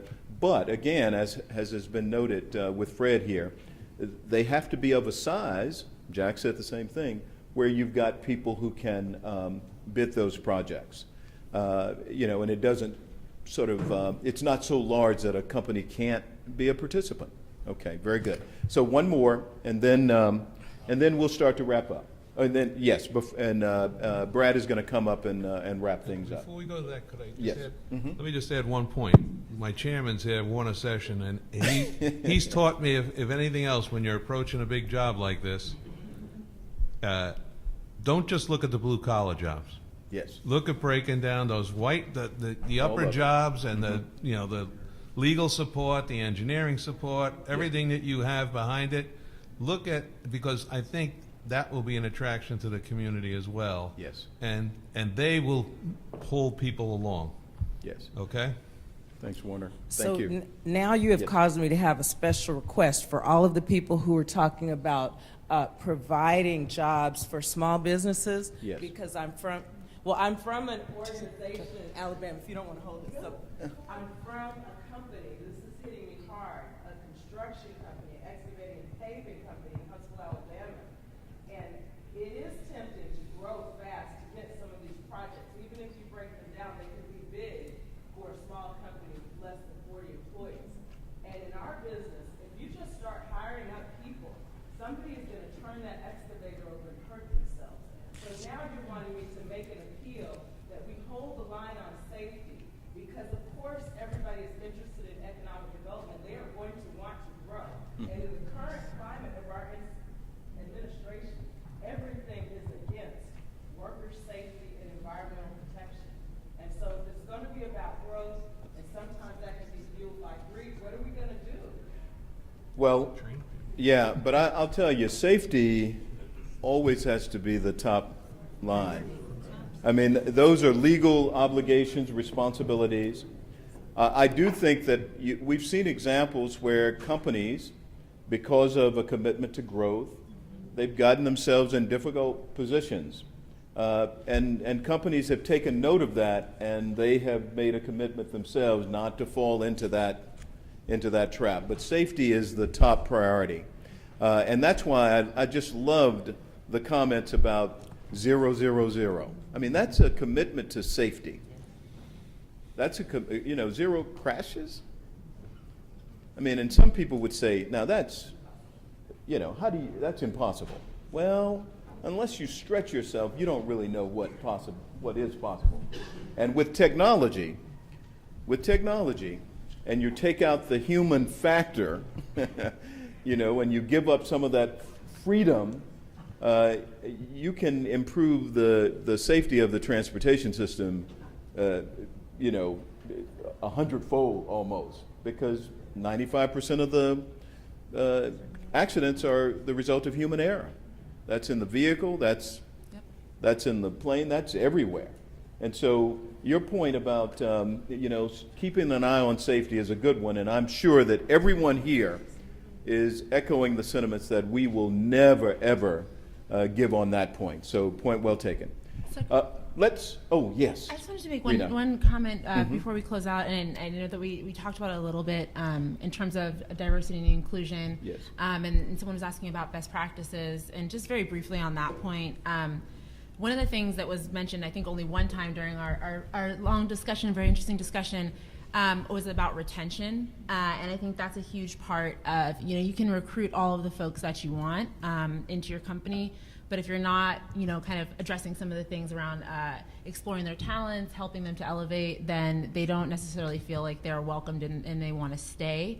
And that's one of the things I think that for Lyft we put a lot of emphasis in. We have employee resource groups that we started our second year in existence, where some tech companies haven't been in existence for 20 years and haven't started them. But I'll just close out also on the fact that a number of folks in the tech community are starting to release numbers around diversity. Yes. And we have also done that, and I think that's one of the best practices that's been carried out through the tech community, which is holding yourself accountable. Yes. Admitting you have a problem, and then holding yourself in a very public way, holding yourself accountable. I can say that we've done that, yes, tremendously, such that, when I am in the office, I look around and I say, oh my gosh, there's another new diverse face over there that you don't know. And it's really great to see that. You can't even keep up, whereas before, we all knew, each other's names. Yes, yes. Can I, point of personal privilege, if I may, and Jack, I'm coming back, it reminded me of something, Rena, on this point. You mentioned T-Mobile, right? And I said to myself, ooh, because I'm on the board of Verizon.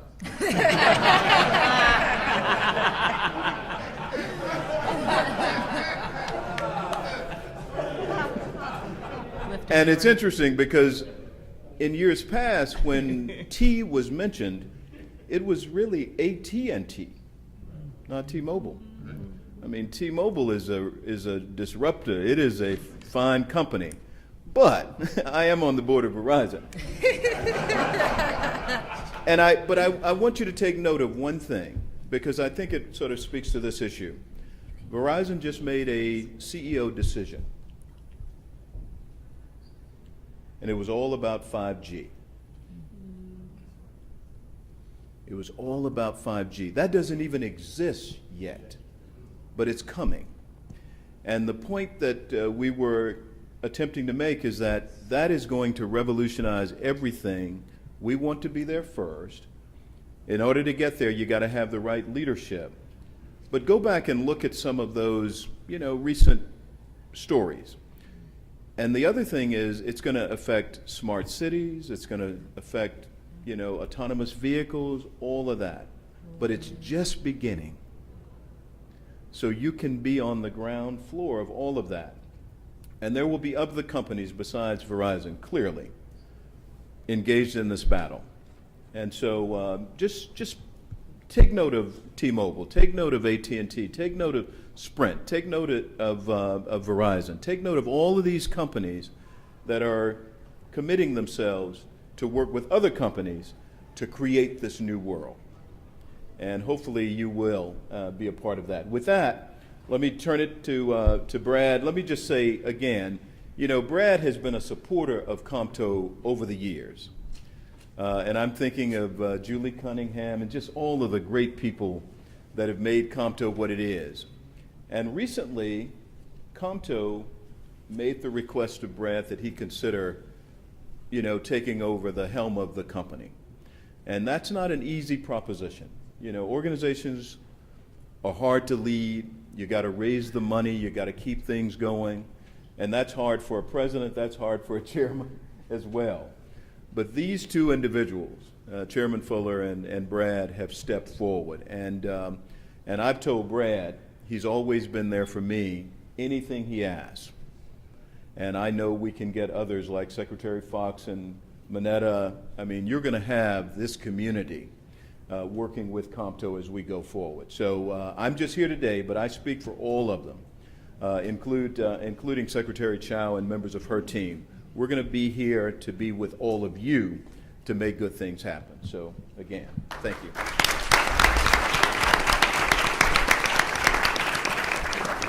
Thank you. So, how many of you enjoyed this session this afternoon? I know I did. Thank you so much. Again, on behalf of Compto's Board of Directors, Chairman Fuller, our board, and all of we have COPs, we call them our Council of Presidents. and members of this organization, we just thank you for your participation in this session this afternoon.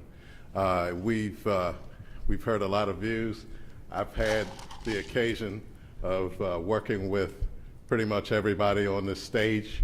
I serve on the board here at MWA, and I probably have worked with 3/4 of you in this audience. So I love transportation, been in it all my life, and there's nobody who's been more supportive to me in my career than Rodney Slater. So let's give Rodney a hand. And then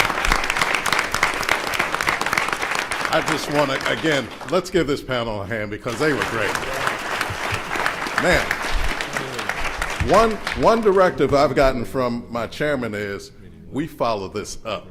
We're going to continue to follow this up. We're going to have our Women Who Move the Nation season, and we're going to have our annual conference. And we're going to continue this theme and continue to evolve this theme as we go forward as an organization. So please be assured that you'll continue to hear from us on this particular issue. Activities for this evening. We have one other activity. We have partnered with the Black Caucus of Michigan. Nicole Stallworth. Is Nicole here? Where is she? Oh, there you are, Nicole. I'm sorry. We're going to hold a reception, and we're honoring a number of icons in the transportation industry this evening at Bobby Van's restaurant. That's at 12th and New York Avenue. That's from 5 to 8 p.m. We're partnering, again, with the Black Caucus of Michigan, with the Laborers International Union. Is someone here from Lyona? Okay, Lyona, and I've had a relationship there as well, and then with Compto. So we look forward to seeing all of you. Did I leave anything out? Did I leave anyone out today? Okay.